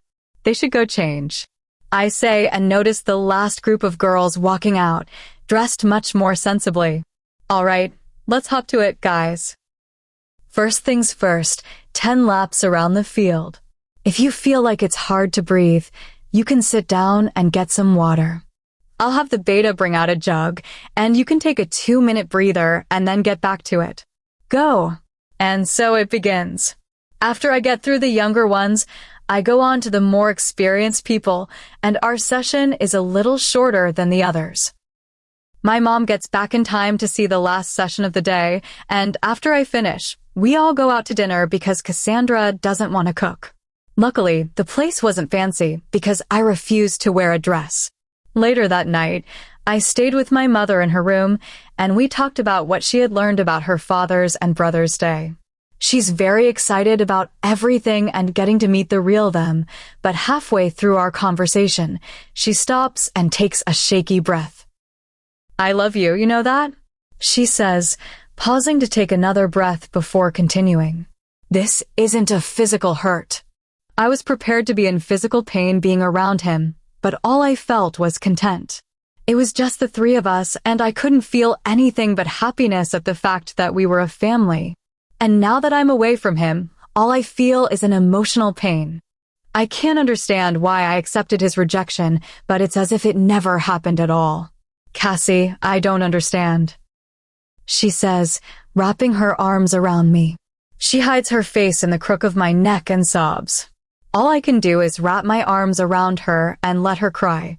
My mother hates not knowing, especially when it's about our lives. I'm also confused, but I can only think of looking to the moon for wisdom. As my mother falls asleep in my arms, I look towards the moon and send my thoughts to the goddess. Give me guidance to help my mother. I think and close my eyes, laying my mother on her bed. I walk to the living room and see my mate looking at the gas fireplace that is going for some reason. He looks deep in thought and has a glass of iced tea in his hand. He hasn't shaved in a couple of days, and he has a good scruff going on, which I absolutely love. I sit beside him, laying my head on his shoulder. He leans his cheek on my head and plants a kiss on the top of it, never breaking his concentration. How soon do you think it will be before we can tell people? He asks, rubbing his scruff along my head. Soon, I hope. I want to be able to kiss you in front of people. I think most of the issues are resolved, except for a slight issue between my mother and father. But that is going to heavily rely on Luna. I say, cuddling up next to him a little more. Speaking of kissing, he says, turning to me so that he can see my face. May I? Of course. I say, and our lips meet without a second thought. And that was the perfect way to spend the night. Laughing and being with my mate. Chapter 14, Cassie's POV. 1 minute. I fell asleep on my mate, and the next, I was in a grassy field with a gorgeous night sky above me. While it was absolutely magnificent, the voice that presented itself was much more heavenly. Hello, child. The voice says, sounding like it was coming from a surround sound system. Hello, Luna, is it? I ask the voice, and a beautiful woman appears behind a tree. You are a very bright child. Most are very confused about their whereabouts and who I am. She says, her voice no longer coming from all around me. I must say, I didn't think you would actually operate in a grassy field. You seem more like a boardroom type of woman. I say, taking in the goddess of the moon. She is beautiful and isn't wearing a dress like most say she was when she spoke to them. She's wearing jeans and a One Republic shirt, which she cut the sleeves off, and her feet are bare. Most people like the field. They say it's calming, but I didn't make you like most people. She says, and in a blink, we're in a boardroom much like the one where all the trainers meet at the PAC in Oregon. Better. Much. Now, what do we have to discuss? I ask now that I'm in my element. I need you to go to your grandfather's house tomorrow and ask to see all the baby pictures and her birth certificate. You'll understand when you see it. After that, go to your father and you'll know what about at that point. She says. I nod and look at her to continue. Wow, I forgot how accepting you are. People usually get pissed at how cryptic I am. Well, it's not like you can just tell people the future. People would abuse that privilege or do something to try and change it.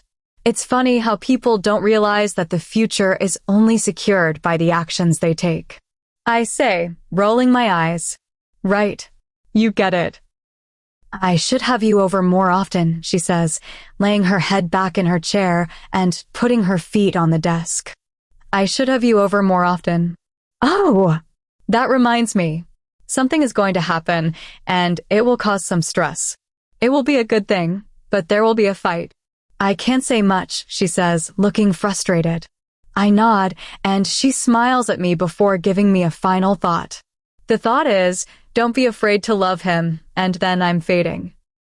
I wake up on the couch with my head in Axe's lap, and Whiskey gives the two of us a gentle smile. I was gonna wake you two up. I really was. I just wanted to enjoy the peace for a moment. You two deserve it. It's okay. I thank you for letting him sleep. Sleep is going to be little with the war that is raging. I wish I could say more. I say and walk up to him. I hugged him and kissed his cheek, saying goodnight, and I did the same to my mate before going upstairs. I lay down, knowing only slightly what tomorrow has in store. When I woke the next morning, it was the usual routine: shower, dress, and breakfast. We were all gathered around the dining table, and the plans for the day were discussed. Everyone gave out their plans, and my mother's idea was to go look around the town because she hadn't had much time to. I thought maybe you and I could go look through old baby pictures of you. You brought some of mine, and I want to see yours. And besides, you've been telling me that you need to get a hold of your birth certificate for a while now. I say to my mother, who looks at me, shocked. Thank you. I've been meaning to ask about that, but I keep forgetting, my mother says, and I know she'll agree to the change of plans. You don't have your birth certificate? Cassandra asks, looking at my mother with a tilted head. No, my mother was always protective of important papers, and when she disowned me, I didn't have time to grab anything. Whiskey gave me a job without all that. She explains. That's awfully nice of him. You should definitely go get that. And baby pictures? Would you happen to have any news on you about Cassie? I bet she was an adorable kid, Cassandra says, looking over at me and smiling. I did. We can look at them before dinner. And she was the cutest baby, Mom says with a large smile on her face. As long as she's happy, I am. That sounds good. I'll get out my kids' baby pictures too, Cassandra says, and she and my mother spend breakfast making plans. After breakfast, my mother and I get into the car, and the Beta and Axe come with us today. The drive is short and doesn't give us much time to think, thus not giving me a lot of time to plan. I don't like going without a plan, and this trip has thrown me for a loop. I certainly hope life pans out after this. We get out of the car and all walk into the house. Andrew rushes down the stairs and picks his sister up in a bear hug, her feet leaving the ground. He spins her around, and she giggles before he places her back on the ground. Andrew, you saw me yesterday. You don't have to do this every day, she says, laughing. I have to make up for 18 years of missing you. So yes, I have to do this every day, he says firmly before looking at me as Grandpa Marcus hugs Mom. Hey kid, have you been? I've been good.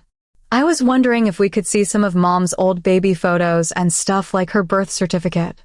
I asked the two of them and they looked at each other. That shouldn't be a problem.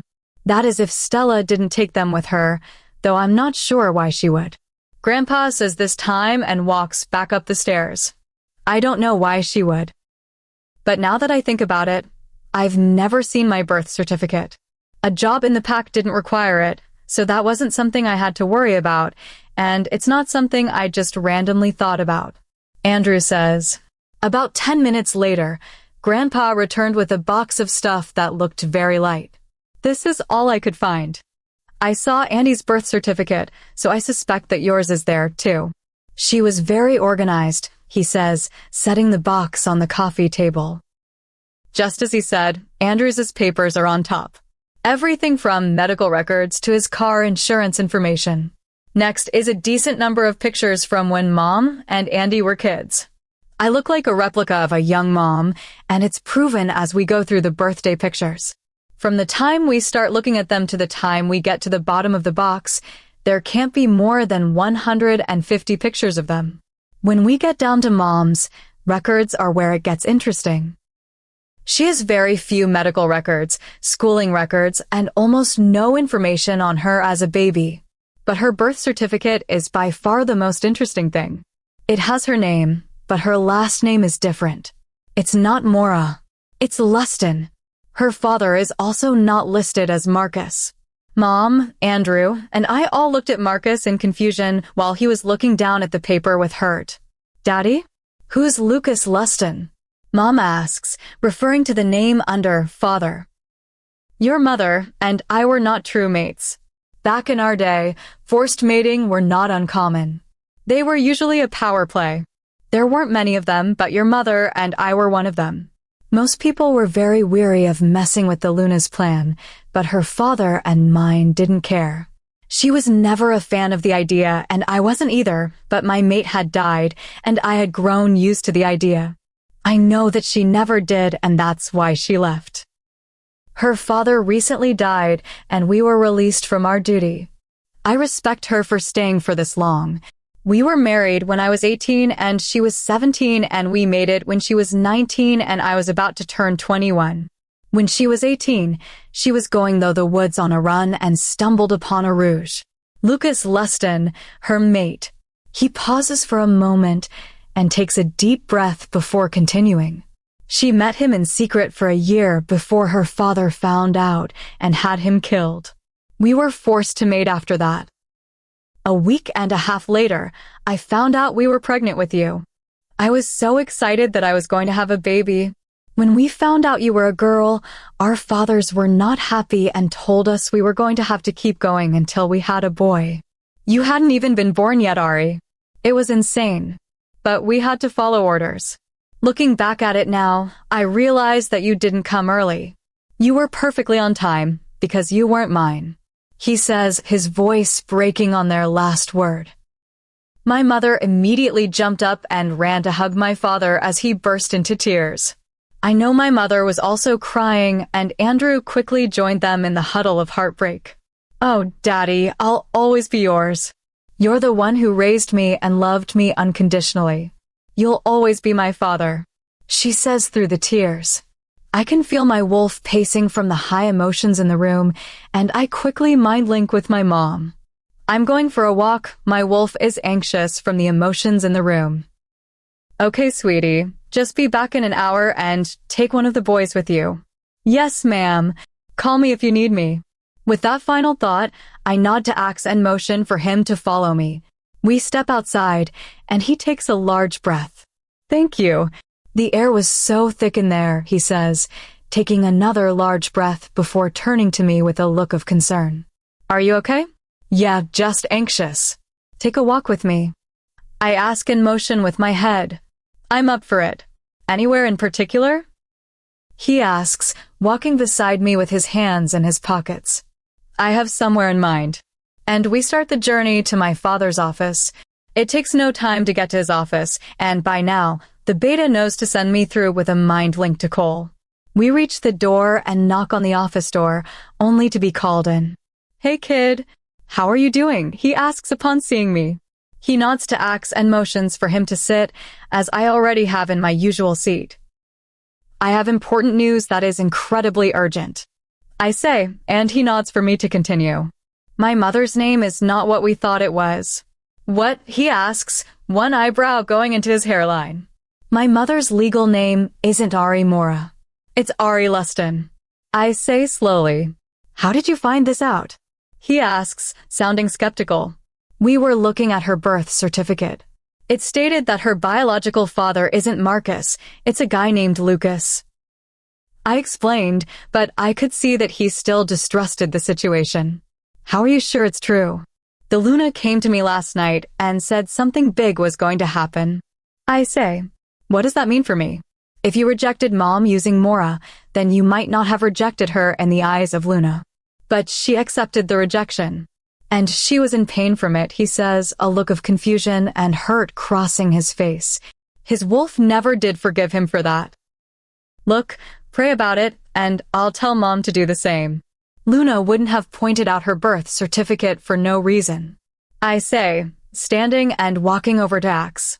I'm not going to make you two accept each other, but if my theory is right, then you two may want to talk about it. Just a thought. I say, walking towards the door with Axe on my heels. Cole stays silent, and I can tell he's thinking as we walk out. We say goodbye to the beta, but we still have about 30 minutes left for our walk, so I recommend a little ice cream shop. Do you really think that the rejection failed because of such a minor detail? Axe asks while we eat our ice cream and walk towards the house. I think that Luna would do something like this to make sure her plan for her children goes right. I think that even such a minor detail could make a significant change for the future. And I hope that they do work it out. My mother has a longing to be around him, and I think it's from the improper rejection. I also know that Cole would revoke his rejection in a heartbeat and that they miss each other. They deserve a true chance at this, and I think this is that chance. I reveal my honest thoughts and hopes to him.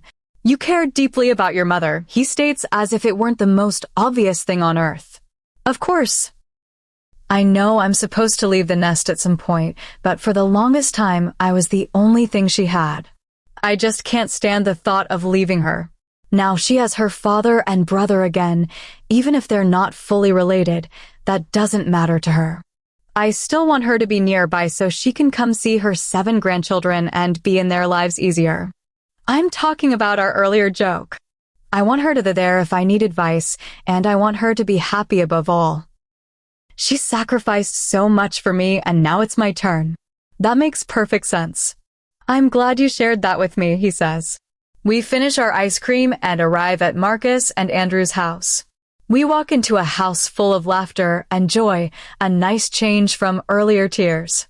We walk into the living room to see them looking at the baby pictures and making fun of each other. I can't help but laugh and join them sitting at the coffee table. And we spend the rest of our time laughing. Chapter 15 Cole's POV. I don't know how to feel about the information presented to me. I have a second chance at my mate because of technical issues. I wasn't lying when I told Cassie I wanted a chance to be a family. I want an opportunity to have and to hold her mom. I want a chance to be a father. I missed it so much because of my party animal ways, and I regret them so much. I hope Cassie is correct and that her mother can forgive me. I know the trust won't be returned immediately, but I would like a chance. Luna, please give me guidance and strength. I want an actual chance to fix my mistake and be the man you want me to be. I know I don't deserve it, but you've been proven to be forgiving goddess. I just hope that I may please you. I quickly pray and return to the work set before me. Hey, Bossman. Can I ask a question? My beta says to walk in and sit down.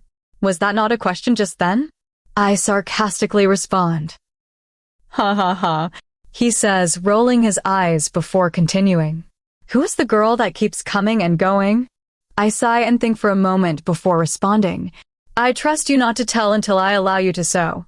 Her name is Cassie Mora. She's my daughter. You have a daughter? He asks with wide eyes. Yes. Her mother is my mate, and I rejected her 18 years ago while I was on my power high. Her mother is Ari Mora. They're visiting her brother and father, and Ari is allowing me a chance to know my daughter. Why did you put quotes around rejected? That's another thing. They were looking at her birth certificate and found out that she's not actually Marcus' daughter. Her legal last name isn't Mora, and therefore my rejection may not have been real. That's some heavy stuff, boss. What would you do if the rejection didn't hold? That's my current dilemma. I'm awaiting peace from the goddess. I want so badly for the rejection to have failed so I can have a chance at being a family, but at the same time nervous that it did hold, and I'll never have a chance because of a stupid mistake I made. I explain, throwing my head back against the seat. I'll tell you what.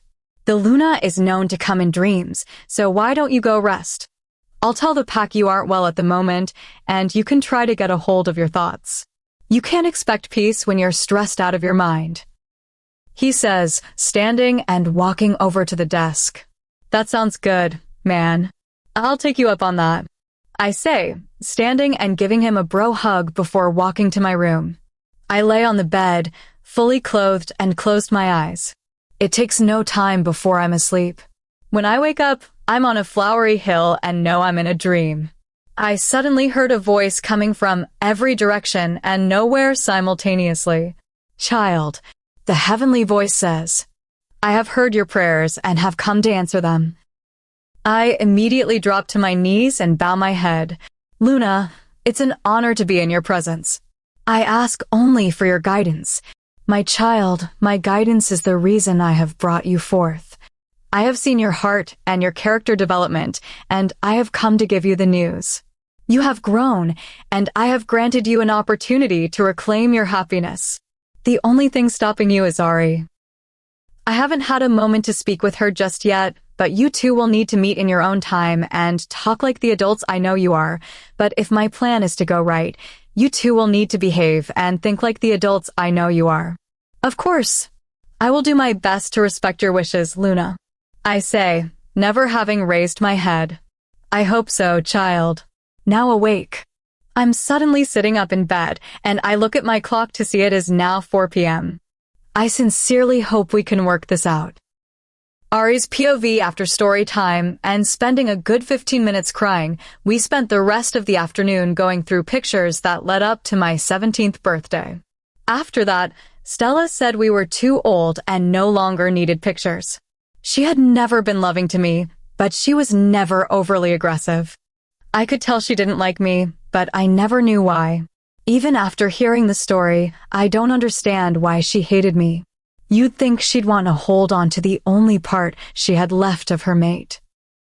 I expected the ride back to Axe's pack to be silent, but I was wrong. The events must have slowed the world because the conversation took hours and I was left with a killer headache. Mom, I have a theory. And what is that theory, my love? That you've been feeling the effects of the mate bond because it was never truly broken. She says, and I take a moment to process. Elaborate. I say with a bit of command in my voice. I hate to use it, but at the moment, I seem to have lost a bit of control over my wolf. I was still angry with myself for using it on my daughter, but she didn't seem to care about my tone. I suspect that because he didn't use your official last name, the mate bond was never truly broken.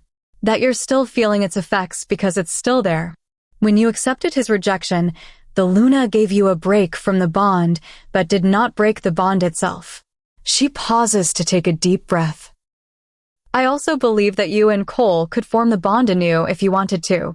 After that, I was silent and lost in thought, making the car ride seem like it took forever. My thoughts decided to run wild, and that's never good. I couldn't help but think there was a chance to be a real family, to watch our daughter grow up and meet her mate and help raise our grandchildren. To grow old together, as slowly as it may be. Was there a chance for us to be happy? These thoughts put me to sleep, and I had the following dream, which I haven't had in almost 18 years. I awoke in a grassy meadow with the heavenly sky above me and knew that I was in the realm of the goddess. Child, you fret too much. I have given you a plan, and it was almost ruined once. Don't let it happen again. I gave you a second chance using a small technicality. I want you two together, but you have to try to make it work. He's finally grown into the man I wanted him to be.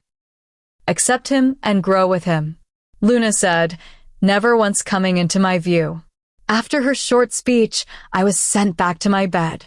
My sudden awakening was short-lived, as I was exhausted from the day before, and before I could think too much about what Luna said, I was back asleep for some actual rest. Chapter 16, Cassie's POV. I woke up this morning and was about to start my routine, but my mother stopped me. She may love exercising but refuses to be up this early, so I know something isn't quite right. Baby, my mother whispers, not to awaken our hosts. Does your father know of your hypothesis? Yes, I told him while I was on my walk. I wanted to give him a chance to think about it too, and that moment felt right. Okay, I trust you. You've never done anything to so much as fracture my trust, much less break it. I need to speak to your father, and I would like for you to be there. I would love to, but I have training today. We're still trying to get a solid schedule, but I could probably do it. She cuts me off, which she never does. No, it's okay. I just need to go talk to your father about something, but you're going to be busy and you have prior engagements, so it's not something I'm going to ask you to skip. I can talk to your father by myself. It would probably be better. Are you sure, Mom? I can take the day off. I'm not scared to ask for it. Baby, I'm sure I can handle that man. You've talked to him most recently, and I would like to know if he is going to be receptive. Yes. He's already told me that if he had the chance to take back his rejection, he would in less than a heartbeat. He hates himself for everything he's done for you and wishes he could change it. He was more than receptive to the idea. Well, at least I know it won't be a bust. You stay here and take care of your business, and I'll talk to your father about everything. I hope this works out. I want us to be a family. I know, Mom. I want you to be happy, and if this is what will make that happen, then it's what I want. Baby, you're gonna find your mate soon. You should be focused on your happiness, not mine. Besides, if your father and I get back together, then we'll have to move, and you're gonna be old enough to choose where you live soon enough.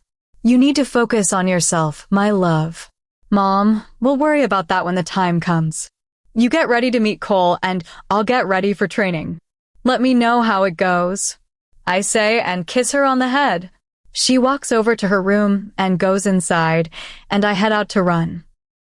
I return in time for breakfast as Mom tells everyone her plan for the day, but I grab an apple instead of sitting down and eating with them. I don't want to overeat before working out a lot and making myself sick. And that's what my day consisted of. I barely ate, which I admit was unhealthy, and I trained for more than half the day. When I was finally done training, I was so tired that I could hardly move. I showered and went to my room to file my report, which we had to do, when I realized I didn't have any files. I begrudgingly stand and walk to Axe's office to get the paperwork. When I reach his office, I knock on his door and hear a slight come in. I walk in and go to speak, but he looks up and pats his lap while leaning back in his chair. I trudge my way over, slowly sit in his lap, and lean against his chest. He kisses my forehead, and my wolf starts to purr. What's wrong, love?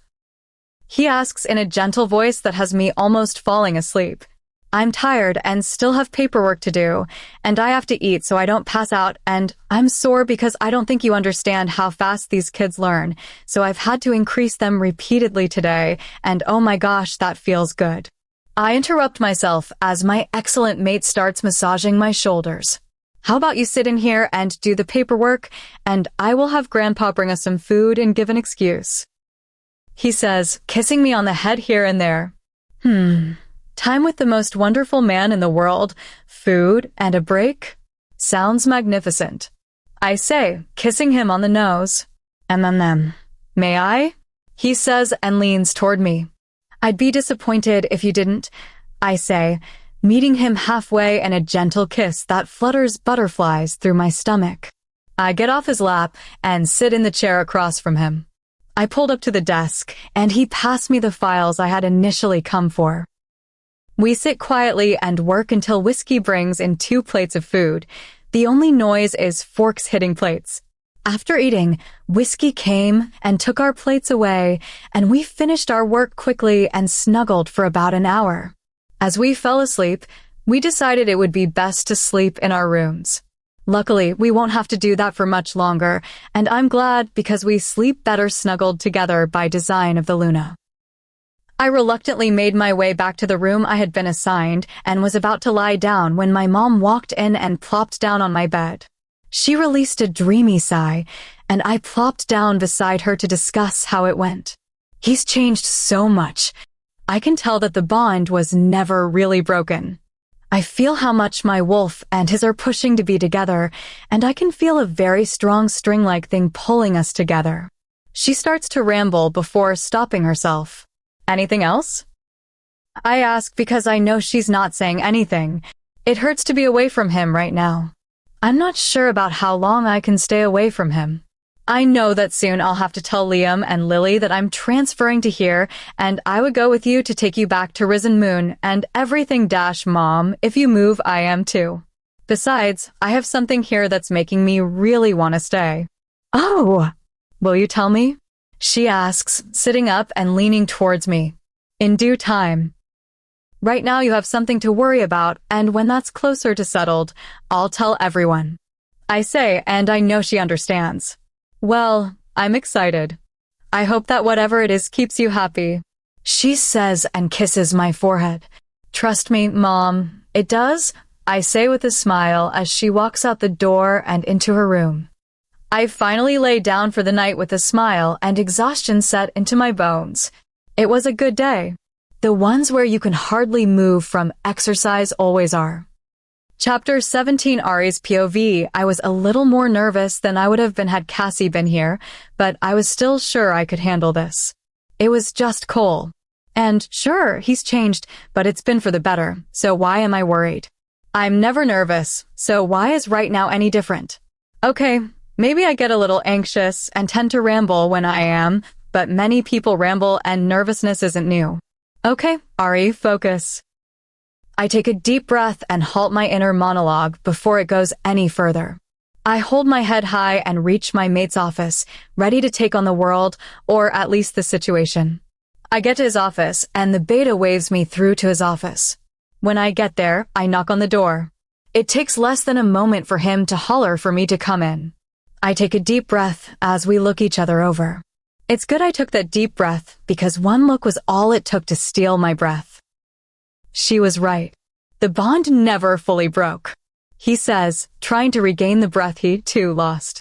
Yeah, she's a good egg. She's the best thing that ever happened to me. I don't know what I would do or be without her. So, for her, I thank you. I say, nodding my thanks to him. Come, sit. He says, motioning to the chair across from him. I do, and we sit in silence for a moment. Gah, why are we so awkward? We're supposed to be in love, and we can't even have a normal conversation. Yeah, it's like we're strangers or something. I say with sarcasm dripping from my voice. All right, there's no need for the sass. He rolls his eyes. But we really are strangers. The only thing we know about each other is what we recently learned and the fact that we share a daughter. I understand that you think that we would be head over heels in love and all that jazz, but that's not how that works. I know. How is she? Our daughter, that is. She had training to teach, or she would be here. I had to fight her for that one, but the mom card with a little bit of the reputation card will get her to listen. She tried to cancel her training, is what I'm trying to say. I love her, but honestly, she can be a pain. That makes sense. You've raised her to be amazing. I didn't do a lot. She was so independent that I tried to raise her, and she basically raised herself. I worked a lot, and I would get people to watch her, but she went about like they weren't there. She made herself food at the age of 3 if I wasn't home. If she wanted something, she would find a way to get it. She was making her own food at 3? As in 3 years old? Why would she do that if she had help? She never wanted help. They tried to help, and she would just dismiss them like they were flies. She tried to be polite about it, though, so I give her that. So she was always independent? Very. The Luna above gave me a wonderful baby. She hardly ever cried, and she was super smart. I think the only issue was she talked to strangers, but that always turned out to be a good thing. I couldn't ask for a better child. I can't help but smile as I think about my Cassie. I'm glad you didn't tell me about her. I had a lot of growing up to do, and you needed her more than I did. I wouldn't have been able to take care of her like she would have deserved, and it would have screwed us both up. You needed her way more than I did. The Luna knows what she's doing. Yeah, I don't regret not telling you. I needed her and, in all honesty, still do need her. I disagree. I don't think you need her. I think you try to hold on to her because you did for so long. I hope you'll hold on to me one day, but for now I'll settle for holding on to you. He says, crouching in front of me and cupping my jaw. What about when you leave? I can't help but ask as my eyes start to water at the thought. I refuse to leave you again. I just got you back, and if I'm honest, the last 18 years without you have been like living in hell. I never got the chance to properly love you, and I'm not going to lose that chance now. I may not know you like I should, but I want to. I may not love you right now, but I'm so close. I hope that one day you'll fall in love with me, because this time, I'll be there to catch you. He says, and I see adoration shining through his eyes. That's just the bond talking. I can't help but be insecure. I was rejected for my whole life by everyone but my daughter and my pack. That's a lot of time to think badly about yourself. No, I swear it's not. The bond is just there to show us what we never see by ourselves, and you know it, he says, bopping me on the nose. I look into his eyes and see no trace of a lie. I know the bond isn't there to force us together, and I thought about it a little more before declaring something that could never be taken back. If you're willing, so am I. His smile is blinding, and I can't help but give him my own watery smile. If you're willing, so am I. I am more than willing. He says I kissed my soulmate for the first time in 18 years. Chapter 18 Axe's POV. I'm excited to be able to hold my mate in public. Don't get me wrong, I love our private moments, but I would rather have her in my arms at all times and not just stolen moments in my office. I'm ready to show the pack they have a Luna and watch her take the role. She already walks the walk, and I'm more than ready for her to talk the talk. I'm ready to start a family and build a life. I'm ready to hold her at night in our bed and not have to worry about idiot teenagers hitting on her. I want to say the words that make her mine. I want to see her walking down the aisle, though I'm not sure she would actually wear a dress. I wonder if Grandpa Whiskey would help me find a ring? I don't want my parents or siblings to be clued in. Would she want me to ask her father's permission? Would she want him to walk her down the aisle? Would she even want a big wedding, or would she want to go to the courthouse? We haven't even been on a proper date, and I'm already considering the wedding. Would she care about that? I know I'm already in love, and it has nothing to do with the bond and everything to do with the women I'm tied to. I couldn't have gotten a better mate. I thank the Luna above every day for giving me the best. I have no idea what I did to earn her. I'm jolted out of my thoughts by Whiskey, dropping a large one on my desk. Finally. Boy, you've been out of it for about 20 minutes. Your boys are trying to talk to you, and I've also got some news, so focus. Whisk yells in my ear. Thinking about your mate's boss? Are you still seeing her eyes at night? My beta, James, asks. Whiskey looks at me as it asks, do they know? Yeah. You can guess why it's hard to focus when all you see are her eyes. Yeah, I can imagine. So, what are we talking about? Just giving you the reports for the last couple of days. Nothing super exciting except for some of the border guides fighting. There were a couple of Rouges that tried to attack while they were, and that snapped them out of it. The Rouges didn't last long. My Gamma, Riley said. When did that happen? I ask, not remembering. 2 hours ago. We just got word of it, like 20 minutes ago. Riley says with a shrug. All right. Anything else? I ask, and they say no and dismiss themselves. All right. What's up, Whiskey? We're gonna have to tell them soon. It's coming up on a month since you told them about it. They'll know soon enough. I'm confident that her business won't take too much longer. And if it does, that's something I'll have to talk to her about. Is that what you came to talk about? No. We have a business meeting next month and a ball in 2 weeks that they are asking every alpha and their mate to attend. Past and present. All of us will be attending. I was hoping to have a new alpha female by then, and maybe an heir on the way. Grandpa, we're waiting till after we're married, and we have to wait till she's 18 before even that. So you have discussed children? Yes, it was a recent discussion. And how many do you plan? 7. I reference her earlier joke. I don't think we'd be able to handle 7 kids. Well, good luck with that. I hope you're joking. I can see you two with 1 for 2. Do you have preferred genders? Healthy. I would be fine with either gender. I just want healthy. Though I'll love them no matter what. You always were a smart kid. I can understand. Whiskey said with a small smile as there was a knock on the door. Entro. I say to the person behind the door. It opens, and the most beautiful woman I've ever met walks in. Hello, Cassie. Hello, Whiskey. Did I interrupt? She asks, looking between the two of us. Never.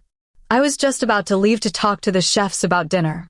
I must go do that now, Whiskey said, walking out the door and closing it behind him. What's up, Sweet Pea?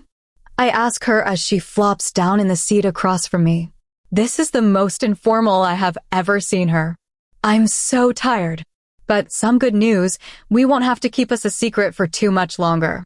Everything is falling into place, and as soon as it lands, we can be outed, she says from her slouched position.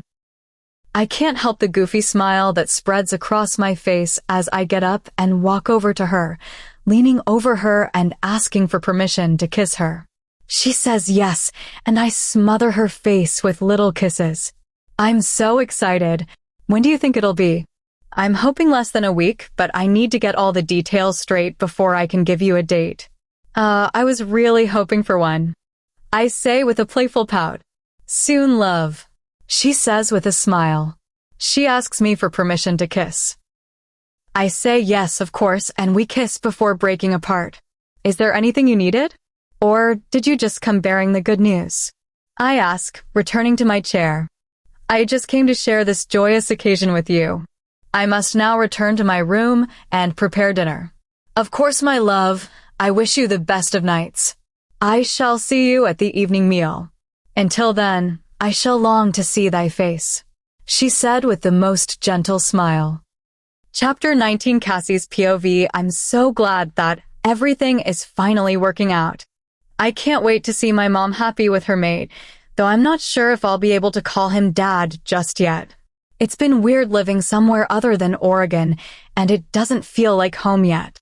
Even though my mate is here, I've spent my whole life in a different environment, and it's going to be a while before I grow used to the new place. It's quite beautiful, and thanks to my wolf genes, not too warm, but I haven't seen enough of the surrounding area yet. I heard there are lots of deer, so that will be good for hunting, but other than that, I did not research the environment enough. Mom and Cole are currently out on a secret date, not wanting to reveal to the packs yet about their mating, but I'm training some of the teenage pack members at Axis Pack. They learn to behave around me and take their training very seriously, so I'm quite proud. I haven't seen any bullying, which is something I have made very clear that I will not tolerate. I saw someone almost start to bully, but I raised a brow, which was the end. Training is over, and I'm ready to hear about my mom's date. I release the teens for the day, and they all go to the shower.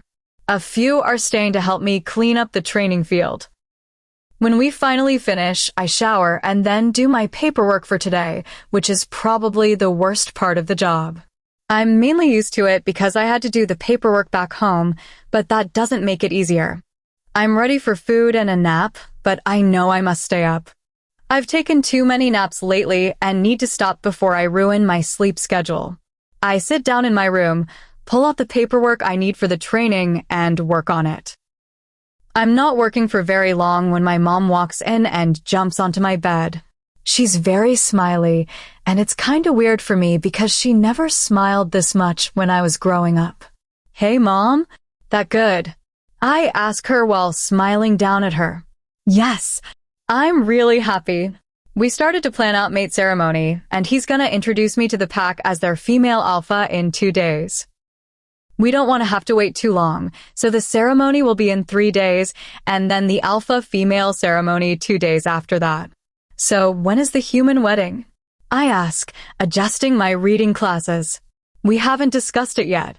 We got most of the details for the other 3 things done today, but that's something that we'll have to discuss tomorrow. Sounds good. I have a meeting with Axe tomorrow, and you should probably call Liam and Lily and have them prepare our stuff.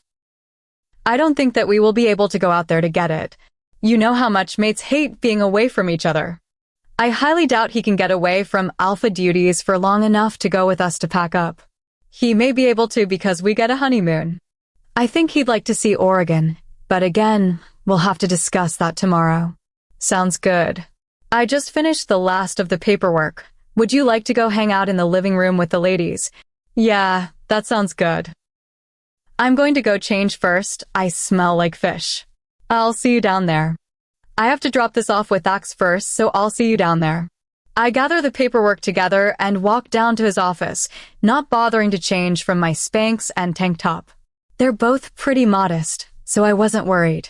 I knock on his office door, and it only takes a minute for him to answer. I walk in, and he's sitting at his desk with his own reading glasses on, and he barely looks up at me before looking back down.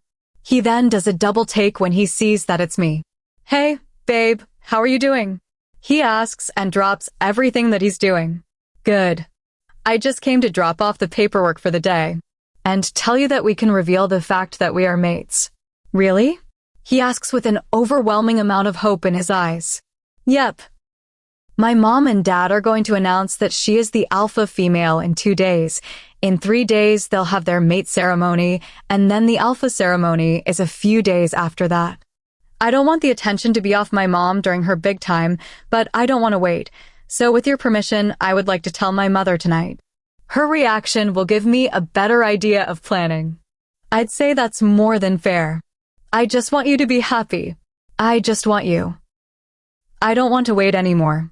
It's killing me not being able to be with you. And I hate keeping secrets. I say, and he pulls me into his arms.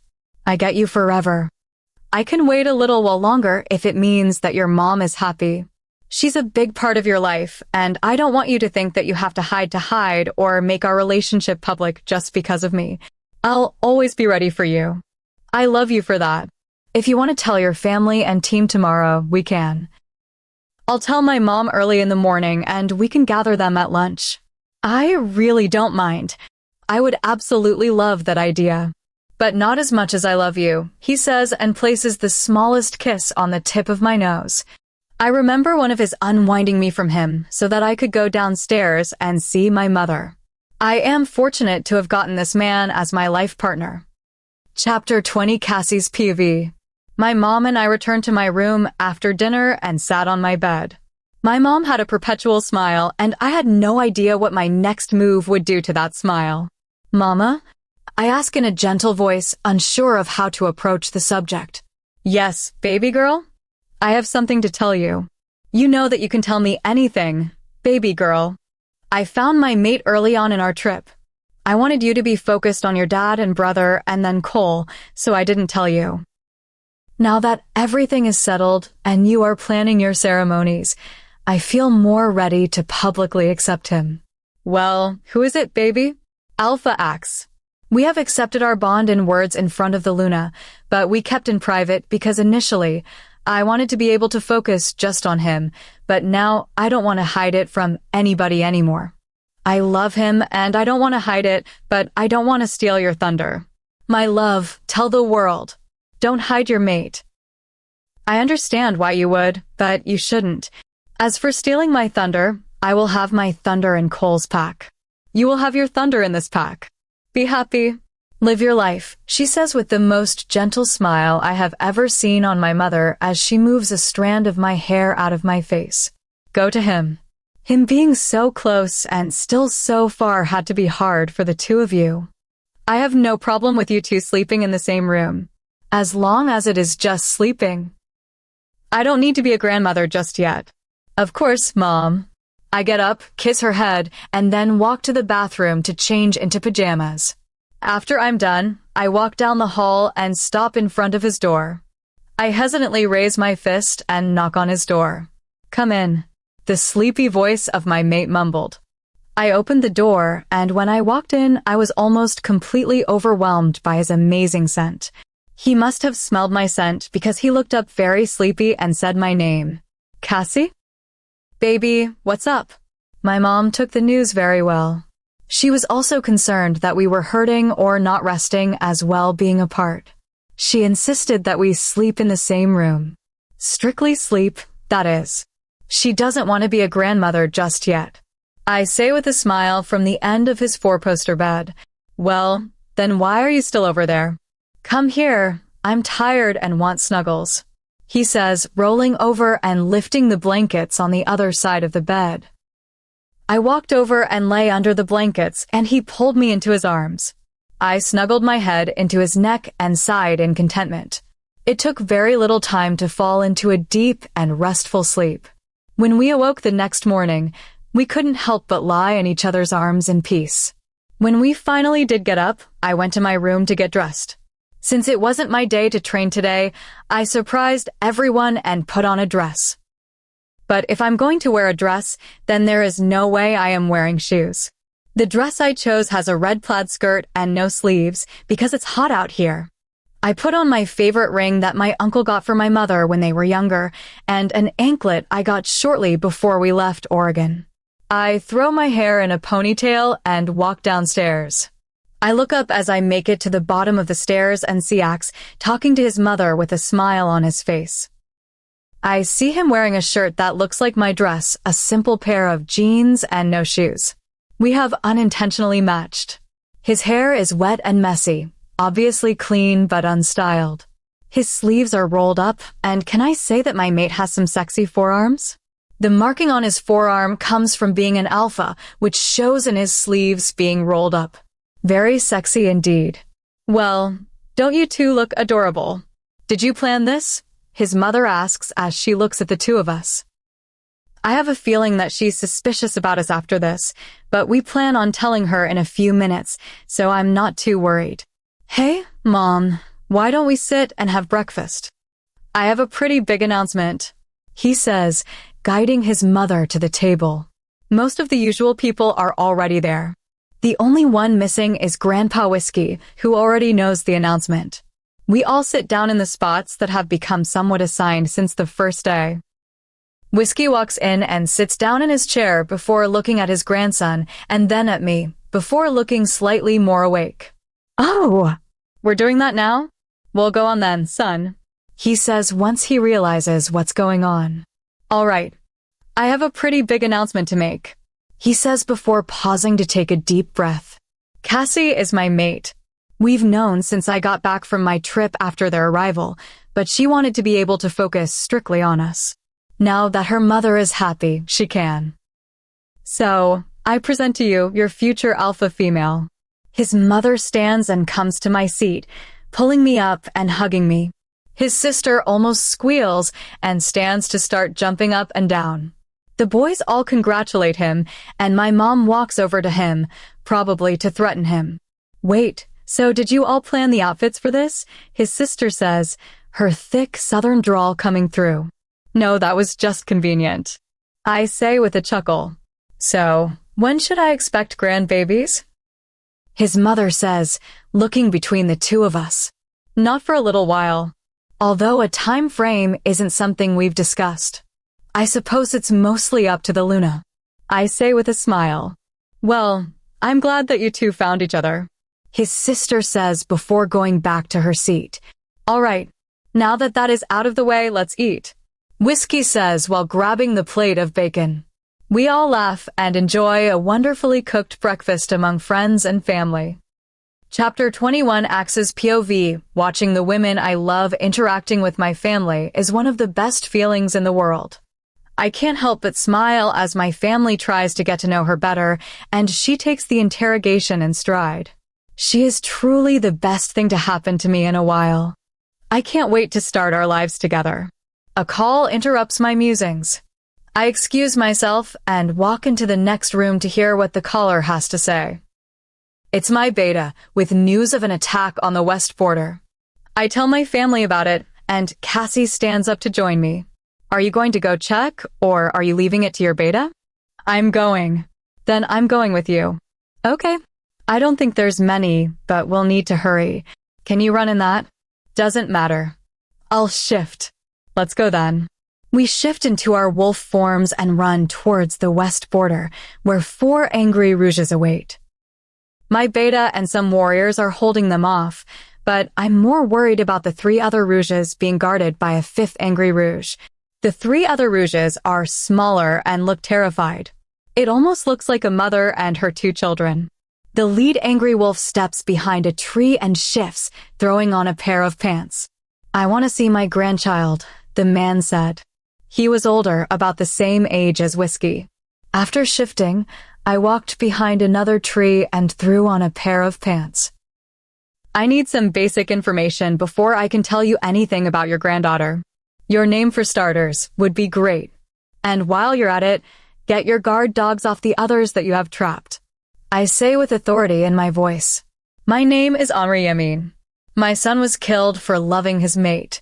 I think you have the wrong pack. I say. A moment later, Cassie speaks, shocking me because I didn't notice her shift. She's wearing one of my shirts, which comes down to her mid-thigh. What was your son's name? And his mate's? Yamin. I don't know her name. They met in secret, for she was betrothed. They were preparing to run away when they were caught. He was killed. And she was pregnant. I want to meet the child she had. My mate is right, you do have the wrong pack. This is not the one that killed your son, and I greatly apologize for the grief you must have experienced. But I may know of your granddaughter. How long ago was this?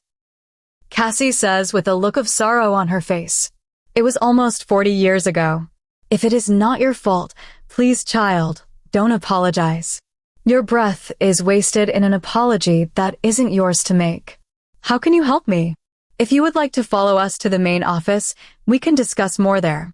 Let us get the others to the infirmary and call off the guard dogs. Boys, you can go.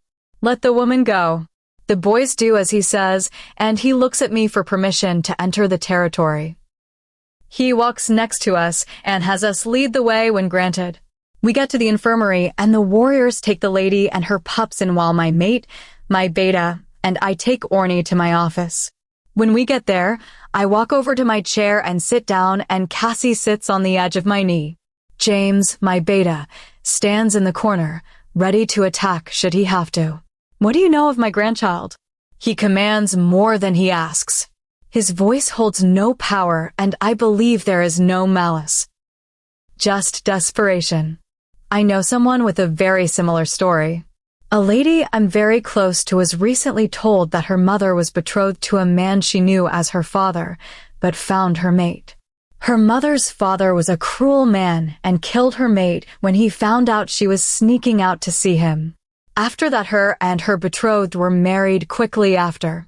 She never revealed to her father that she was pregnant until after the marriage, so her father just thought it was her husband's. She had my friend and one other child, a son, and when my friend was 18, she kicked her out. It was only recently that my friend's mother divorced her husband and left. The women had verbally abused my friend because she looked like her mate. It was a harsh reminder for her. He is silent momentarily and then responds with a slight strain in his voice. Could I meet your friend? I'll know if she is my son's daughter. It is worth the shot. I'll call her down here. My mate says with a sympathetic look on her face. While she mind-links her mother, I ask some questions that have bothered me slightly. Why did you wait so long? Why wait almost 40 years to look for your grandchild? I wanted to look sooner, but I'm a rouge. I had a small pack to look after and I was, honestly, too grief-stricken. I almost failed to lead my pack. I was in no place to look for my grandchild. I wasn't mentally stable enough to do anything. I had already lost my mate, and then the only piece of her I had left died, and I was broken.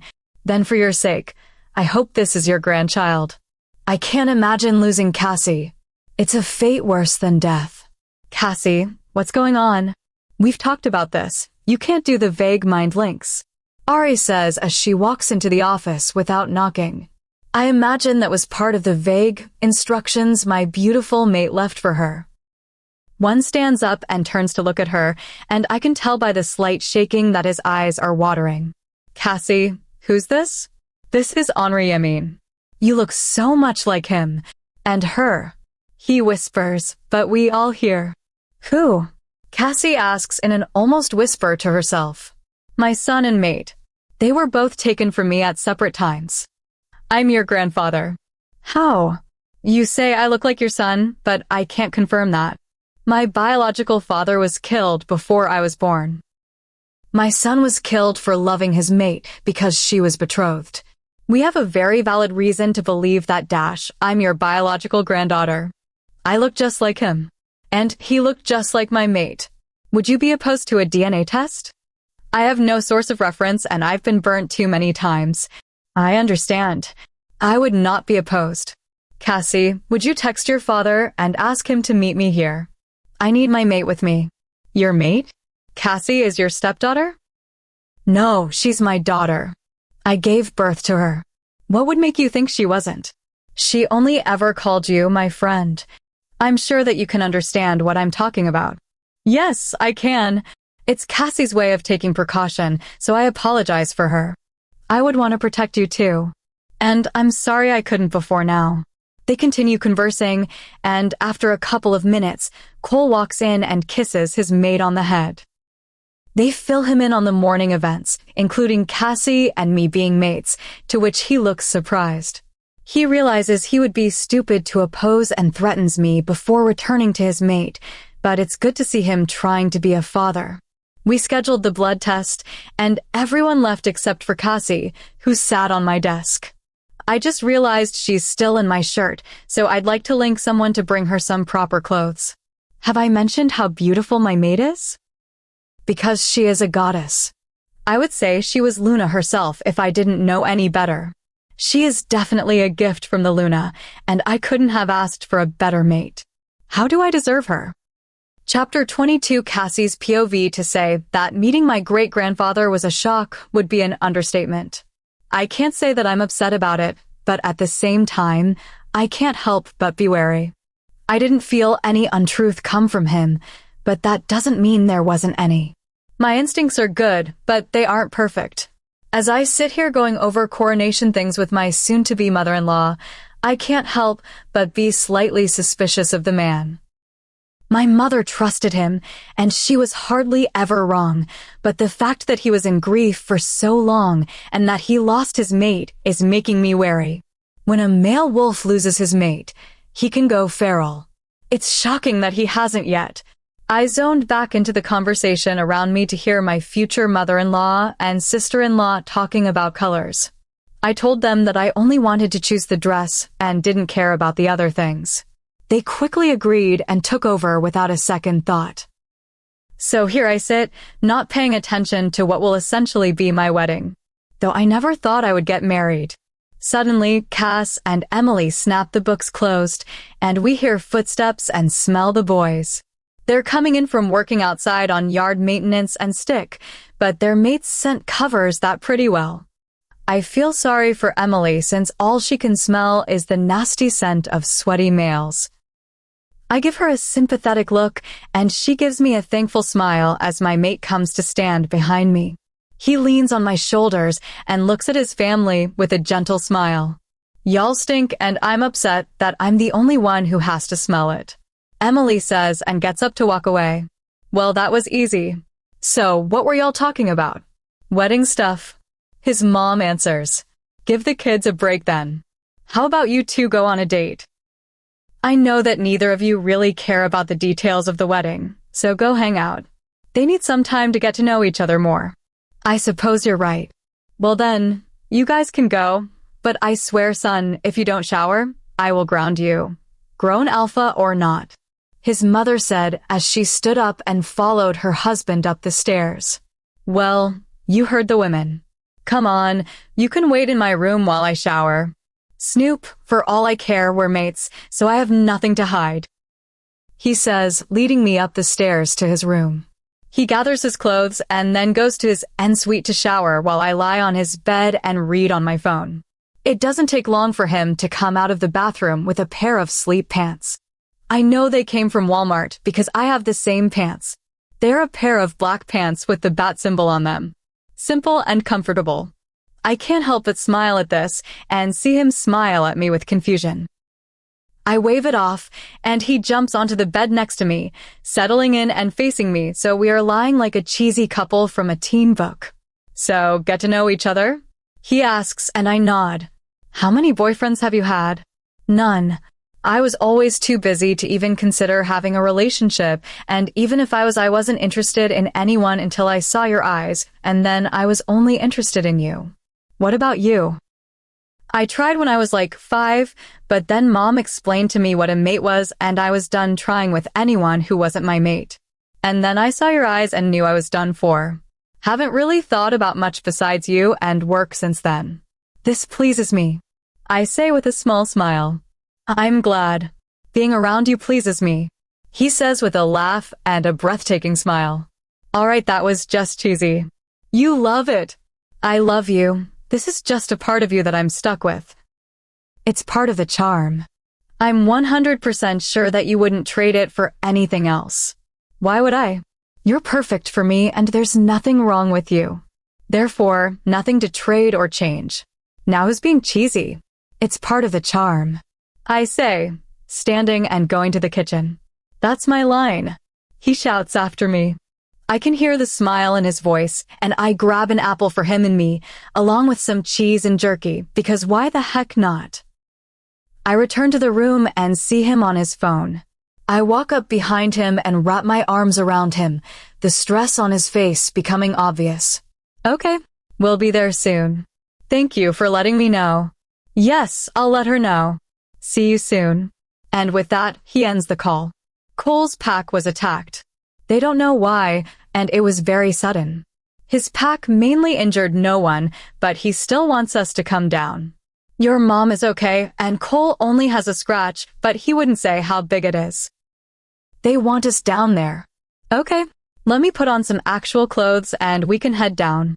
What's wrong with the clothes you're wearing? If you're going in pajamas, I am too. Besides, these jeans are constrictive and I'm tired of wearing them. I mean, fair enough. All right, I'll tell everyone and you change into PJs. When we get back, we'll take a sleep. Based on that sentence, you need a sleep. Fight me. I had a long day. Let's go doofus. I have no doubt that Cole was sparing us details. Chapter 23 Cassie's POV. The drive to Cole's pack wasn't something I stressed about.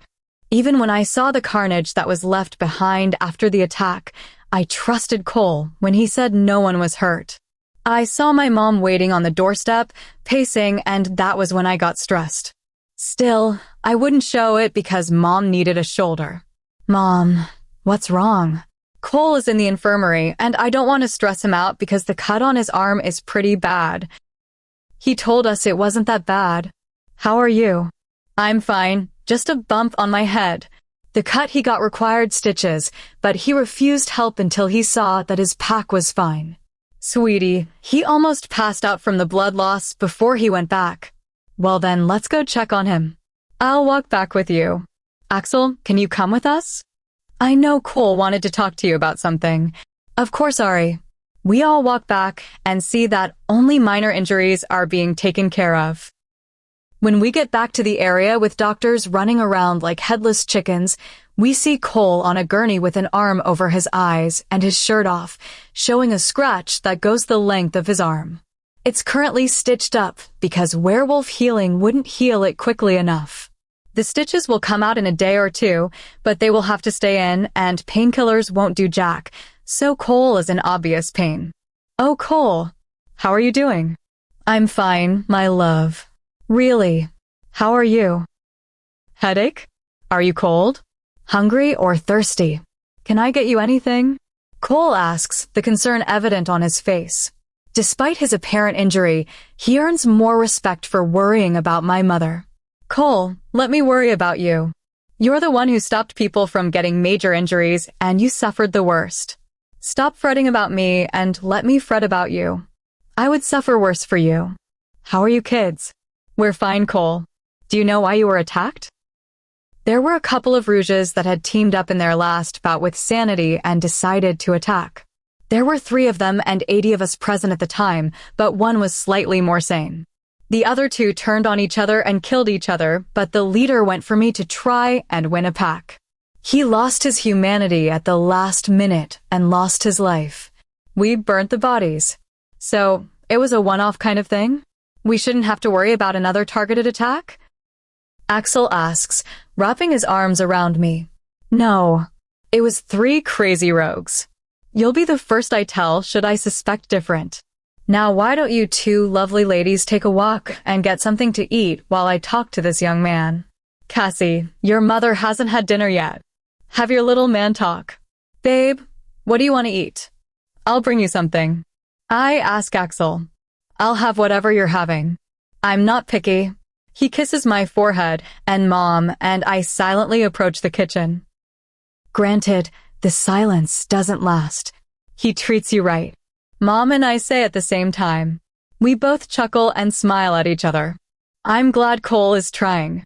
He makes you happy and treats you like you should have been years ago. I wish you the best in your relationship. Ditto, my love. We gather food and take it back to the boys, who are conversing about Axel treating me right and taking care of me properly. I can't help but laugh a little, but I guess Cole would know. I smiled a little at him, giving him the dad speech, but interrupted him with food. They both light up at the sight of food. We all eat in relative silence, and then Mom sends us home, saying she's staying with Cole for the night. Holding hands, we return to the car and leave the territory. We give a swift update to the pack and then head up to bed. We sleep side by side in our matching pajamas. Chapter 24. Cassie's POV. As I stood beside my mother, who was sitting in front of a vanity getting her makeup done, I couldn't help but feel the joy that I felt. My mother was happy, getting married and mated, and would be treated like the queen she was. She looks incredibly nervous, but you can see that she's happy nonetheless. After her makeup and hair are done, she stands and starts to pace around the room, the blue dress she's wearing trailing behind in an elegant sweep. With her hair in its updo and her makeup kept simple, it was weird to see. I've never seen my mother this stressed out or this dressed up.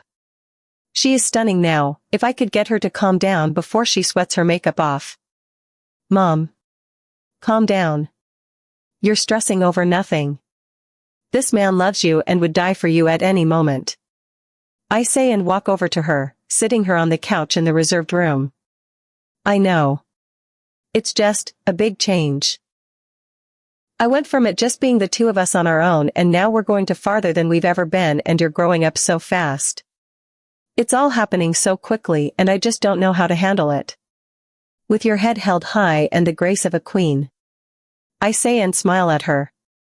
That's what you told me while I was growing up. When life was tough, you hold your head high and walk with the grace of a queen. Be a pineapple.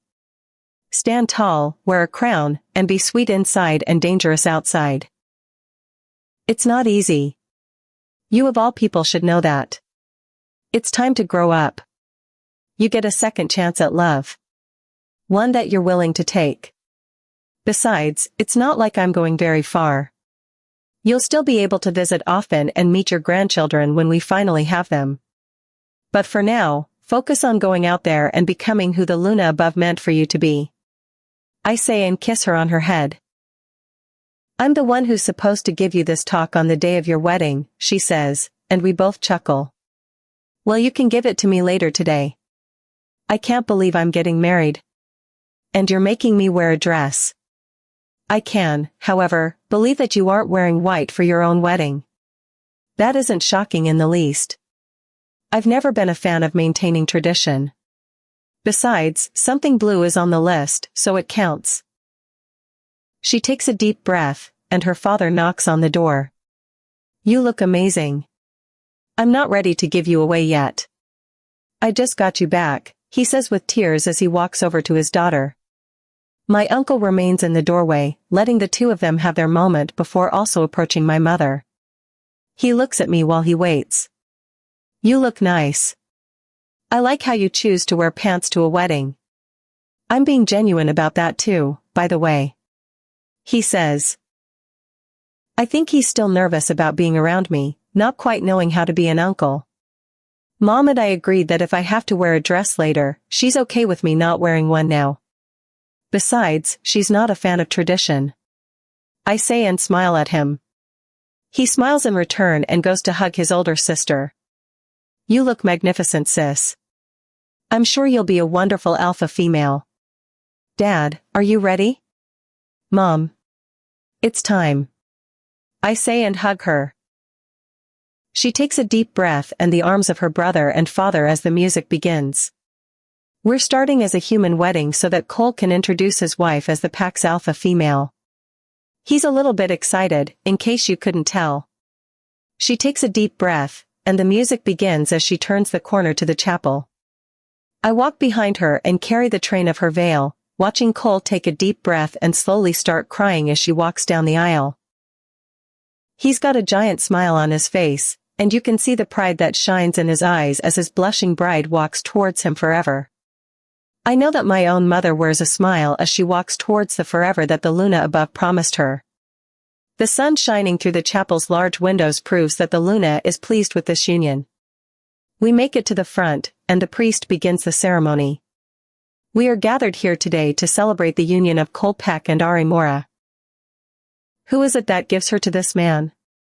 The priest begins. Her daughter, brother, and I. Grandpa says with tears in his eyes. Each of the boys kisses her cheeks and hands her over to the man of her dreams. The words that will be spoken here today are significant, though they are not what join these two. Nor is it this ceremony. For we are not here to mark the start of a relationship but to recognize a bond that already exists. Cole Peck and Ari Mora have already joined themselves together, and we have gathered to bear witness to the love that has grown between them. We are here to witness their statement of love and commitment. This is an act as ancient as the human race and, at the same time, as new as each morning. For it speaks of the past and hopes for the future, of the life of the individual and the existence of the community. Marriage is a going forth. A giving up of one way in search of a greater fulfillment than either can achieve alone, risking what they are for what they might be.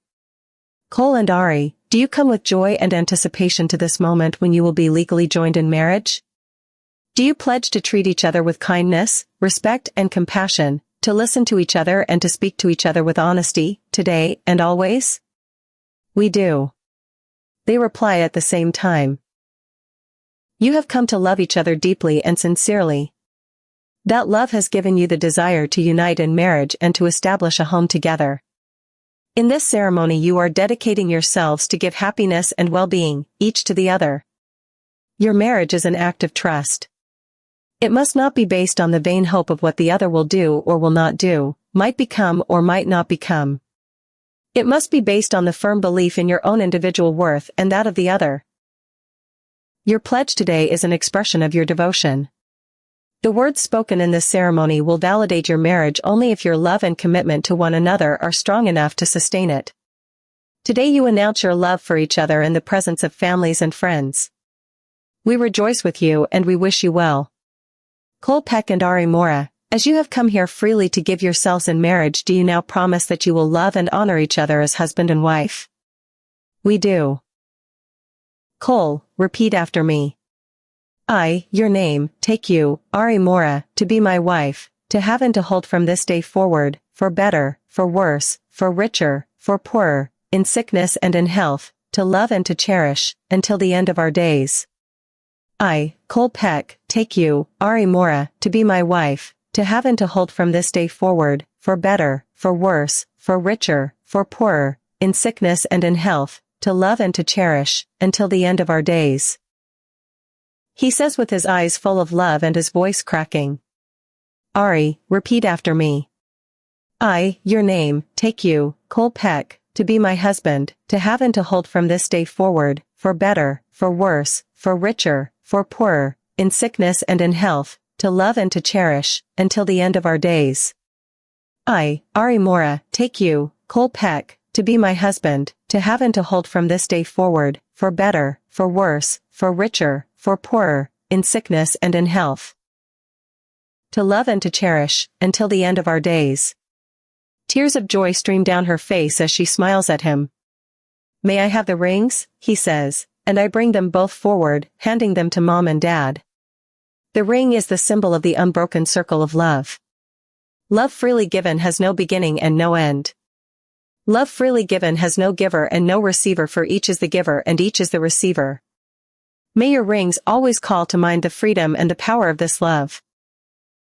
Cole, you may exchange the ring. I give you this ring as a sign of my love and commitment to you until death do us part, he says, tears streaming down his cheeks and a cheese-eating grin on his face. Ari, you may exchange the ring. I give you this ring as a sign of my love and commitment to you till death do us part. I know I present you, man and wife. You may kiss the okay, then. The priest says in shock as Mom and Dad meet in the middle for a kiss before he can finish his sentence. He gives them a gentle smile as they pull apart and turn towards the audience.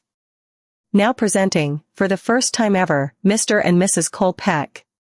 The crowd cheers, and the priest steps to the side. The Peck elder steps up and takes his place. Mom and Dad turn back to face him, and both kneel. We have just witnessed the union of our alpha to his mate. As they kneel before our Peck, are there any who object to Ari Peck becoming our alpha female? Silence spreads throughout the crowd in an instant, and after a moment, the elder continues. Ari Peck. Rise. Do you willingly take on the role of alpha female and all the responsibilities that come with the title? Do you swear to protect the pack at all cost, to love the pack and its alpha, and to rise against the struggles to be the best alpha female you are capable of being? I swear to it. Mom says, raising her head to look the elder in the eye so that he can see no signs of a lie in her eyes. Cassie, will you bring forth the blade? I do, and present the blade to the elder. Ari Peck, raise your hand. With this blade, I tie you to the Black Moon Pack of Tennessee. All rise. He says after pricking my mother's finger and letting the knife soak the blood, connecting her to the pack. Dad turns towards her after being permitted to stand with the rest of the pack and kisses the wound on her finger. They turn towards the crowd, applauding, and run towards the church's exit in the classic wedding way. Chapter 25 Cassie's POV. The time is quickly approaching. I'm sitting in my room at the Pack house, putting on the dress I must wear for my ceremonies. We decided at the last minute not to have a wedding but to have Dad walk me down the aisle. We want to be together and can have a big wedding ceremony later, if we want to. We signed a marriage certificate, and all of that is being taken care of by the Justice of the Peace. As for my dad walking me down the aisle, I decided to make an effort since he was. As long as he treats my mom right, we won't have problems. We also decided to have vows and say them on our own in private. I don't know if I've ever been this excited about something. Even the thought of meeting my mate wasn't this exciting. Now, I'm sitting in a room surrounded by my mate's family and my newly mated mother as we get me ready for my own alpha female ceremony. All right, dear.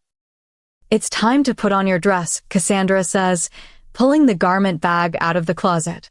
The dress is a traditional style worn for a crowning ceremony. It was also as close to a wedding dress as my parents would be seeing me in for a little while. I breathe deeply as Cass tightens the corset in the dress and resists the urge to run my fingers through my hair. I'm not used to it being down and in my face, so this is really weird. I want you all to know that I'm truly grateful for all that y'all are doing for me and all you have done for my mother and me. I couldn't ask for a better family to join. Thank you, I say to the beautiful women around me. They all look like they're about to cry. I can't help but panic at the looks on their faces. Oh, sweetheart, we are so happy our boy has you. You are beautiful inside and out and ma buker cat alaturi family, she says. Mom, you switched languages, Emily says, laying a hand on her mother's shoulder. It's fine. I speak Romanian. I learned it after meeting Whiskey and hearing him speak the language. I was instantly enchanted. I say with a slight smile. I am also glad to be joining the family. All right. It's almost time, so remember to speak loudly and calmly and don't touch your hair. Your dad should be here in a minute to walk you down the aisle and give you away, and then the ceremony will commence. Mom, I know how this works. I planned yours and mine and helped Alpha Lily with hers. I know how this is going to go, Mom, so take a deep breath and relax. We've got this. I say as there's a knock on the door. Are you ready to go, Cass? Cole asks as he walks into the room. He looks at me, and his breath catches in his throat. You look gorgeous. It breaks my heart that I wasn't there to see you become the amazing young woman that you have become. I am extremely happy that you have allowed me to walk you towards your future. I smile gently at him and take a deep breath before walking towards him. We loop our arms together, and the ladies in the room run to their seats and sit, waiting for us to walk down the aisle. The area behind the pack house looks absolutely gorgeous. They put together a fabric canopy and had lights strung between the fabric to give it a glow. That was situated in front of the woods where the pack would run tonight at midnight. The chairs were simple folding chairs and had stumps with vases of yellow daisies on them. Guests filled the seats from both our pack and Cole's pack together, as well as some of the neighboring alphas who could make it away from their packs for the event. Everyone was smiling, and some people were taking pictures of my father and me as we walked down the aisle. At the very end of the never-ending aisle was my handsome husband. He was looking at me with complete adoration in his eyes. They glistened, and I couldn't help but fall more and more in love with his mismatched eyes. The way the light shines on them is mesmerizing, and I almost don't notice that we've made it to the front. My father kisses my hands and gives them to my husband during the ceremony. Hidden Moon, Whiskey says, followed by cheers from our pack members. He smiles at the crowd, and Axe and I smile at each other. We stand today before our alpha, Axtergost, and his mate, Cassie Mora, as they join themselves in a union before God and the Luna above. Cassie, do you swear, before God, the Luna above, and all of these witnesses to love, cherish, and protect Axe and this pack with everything in you till death are you taken? I swear it in front of God, the Luna above, and all of these witnesses. Axe, the blood knife. My love hands his grandfather the ceremonial knife, and the incision is made in both of our hands. We join them, and a glow surrounds us, signifying that Luna is pleased. Whiskey smiles at the two of us. Hidden Moon of North Carolina, I present to you your alpha pair. Shouts surround us as we look deeply into each other's eyes, and Axe asks me a fundamental question. May I kiss you, my love? I think you'd better, dearest husband. Epilogue Cassie's POV. My love, have I mentioned how beautiful you are? Both inside and out. It amazes me more and more every day. My charming husband says, carrying me to our room in bridal style. An after-party lasted about an hour, but now we're on our way to say our vows. We chose to do it in private because we agreed that it was for our ears and those of the goddess, should she choose to listen. You have mentioned it, but you have never given me a chance to tell you just how amazing you are in everything you do. You are a young alpha who is able to focus on your studies and your duties while keeping up with your family. You are most certainly more magnificent than I say, and I kiss him as he lies to me on the bed. He lies beside me, and we look at each other momentarily. Te iubesk my multiple decat viata. Tu esti totul meu absolu si nu and putut sir unpartenoi my bun. Tu esti lumina mea in inteneric motivul meu pentru care triesc. Nu mias dori nimic my multiple decat sa cres unviter cu tine. Vitoral p care zida la proictat. Tu esti totul pentru mine. He says and leans his forehead into mine and gently kisses my nose. Esti cel my bun look to care me sa in tamplat vria data. De asamenia, nu em putitsir unpartenar my bun. Esti tot si em nevoi. Esti by necuventaria mea degazada si inima mea. Zida cu siguranta ma by necuvantat can me ta dat p tine. I say with a gentle smile. He looks at me with adoration in his eyes and kisses me like there's no tomorrow. How about we start on those 7 kids? He says, and I can't help but agree. 6 months later, are we going to go visit your parents today? My husband asks as he finishes getting dressed. Yeah, Mom called earlier and told me she has some news to share. We have some too, I suppose. We can tell them when we see later today. Are you ready to go? Yes. You look absolutely marvelous, darling. May I? He says, and I give him a quick kiss. After 6 months of marriage, he still asks before he kisses me every time. Ditto, my love, I say after our brief kiss. I find myself falling more and more for him every day, and even when I think I can't fall any more in love, he does something stupid, and all I can think is, yep, that's mine. Let's be on our way. We should do a family dinner soon. It'd be nice to have the family together again. But do we have a table big enough for all the family? My grandparents, that's 4, my parents and yours, that makes 8. Whiskey makes 9. Your 2 brothers, your sister, my uncle, and the 2 of us. Plus the betas and gammas and any mates that I didn't think to account for. Do we have a table to seat upwards of 20 people? We'll make it a picnic. I'm not sure that your mother's grandfather will be able to handle too much time indoors. Him being a free spirit and all. I know that whiskey won't last too long inside. He would lose his mind with that many people in one room. Agreed. All right, we can arrange for a picnic, but I would like it to be for both packs to be completely welcome. They count as family too. Sounds good. We'll arrange it for the end of the month? Do you think that that works for everyone? Only one way to find out. Come on, I don't want to be late. The drive to the meeting place, a cafe on the mutual ground in the nearby city, took no time at all. We saw Mom and Cole looking excitedly at each other. They sat on the patio area, enjoying the breeze from the surprisingly warm day. Cole saw us approaching first and stood to greet us. Mom followed suit, looking extremely joyous and glowing. Cassie, it's been too long. My mom says and throws her arms around my neck, nearly choking me in the process. Mom, it's been about a week. We meet for lunch once a week. I say and hug her around her waist. I know, but it's been a long week. Okay, sit. We have much to discuss. Cassie, Axe, it's good to see you two again. You too, Cole, Axe says as we sit. I nod to Cole, still switching between which name I use for him. I haven't ever had a father, so getting used to the name takes a while. Okay, we have some really big and really surprising news, Mom says and smiles at Cole. He lovingly grins back in response. We're pregnant. They both look on the verge of tears, but the smiles tell me they're happy tears. Mom, I'm so happy for you. Thank you, my love. I didn't think this would or even could happen. We get the chance to parent again. Oh, I could weep. As she said this, tears started streaming down her face, and Cole immediately wrapped her up in a comforting hug. The 2 of them are at peace at this moment.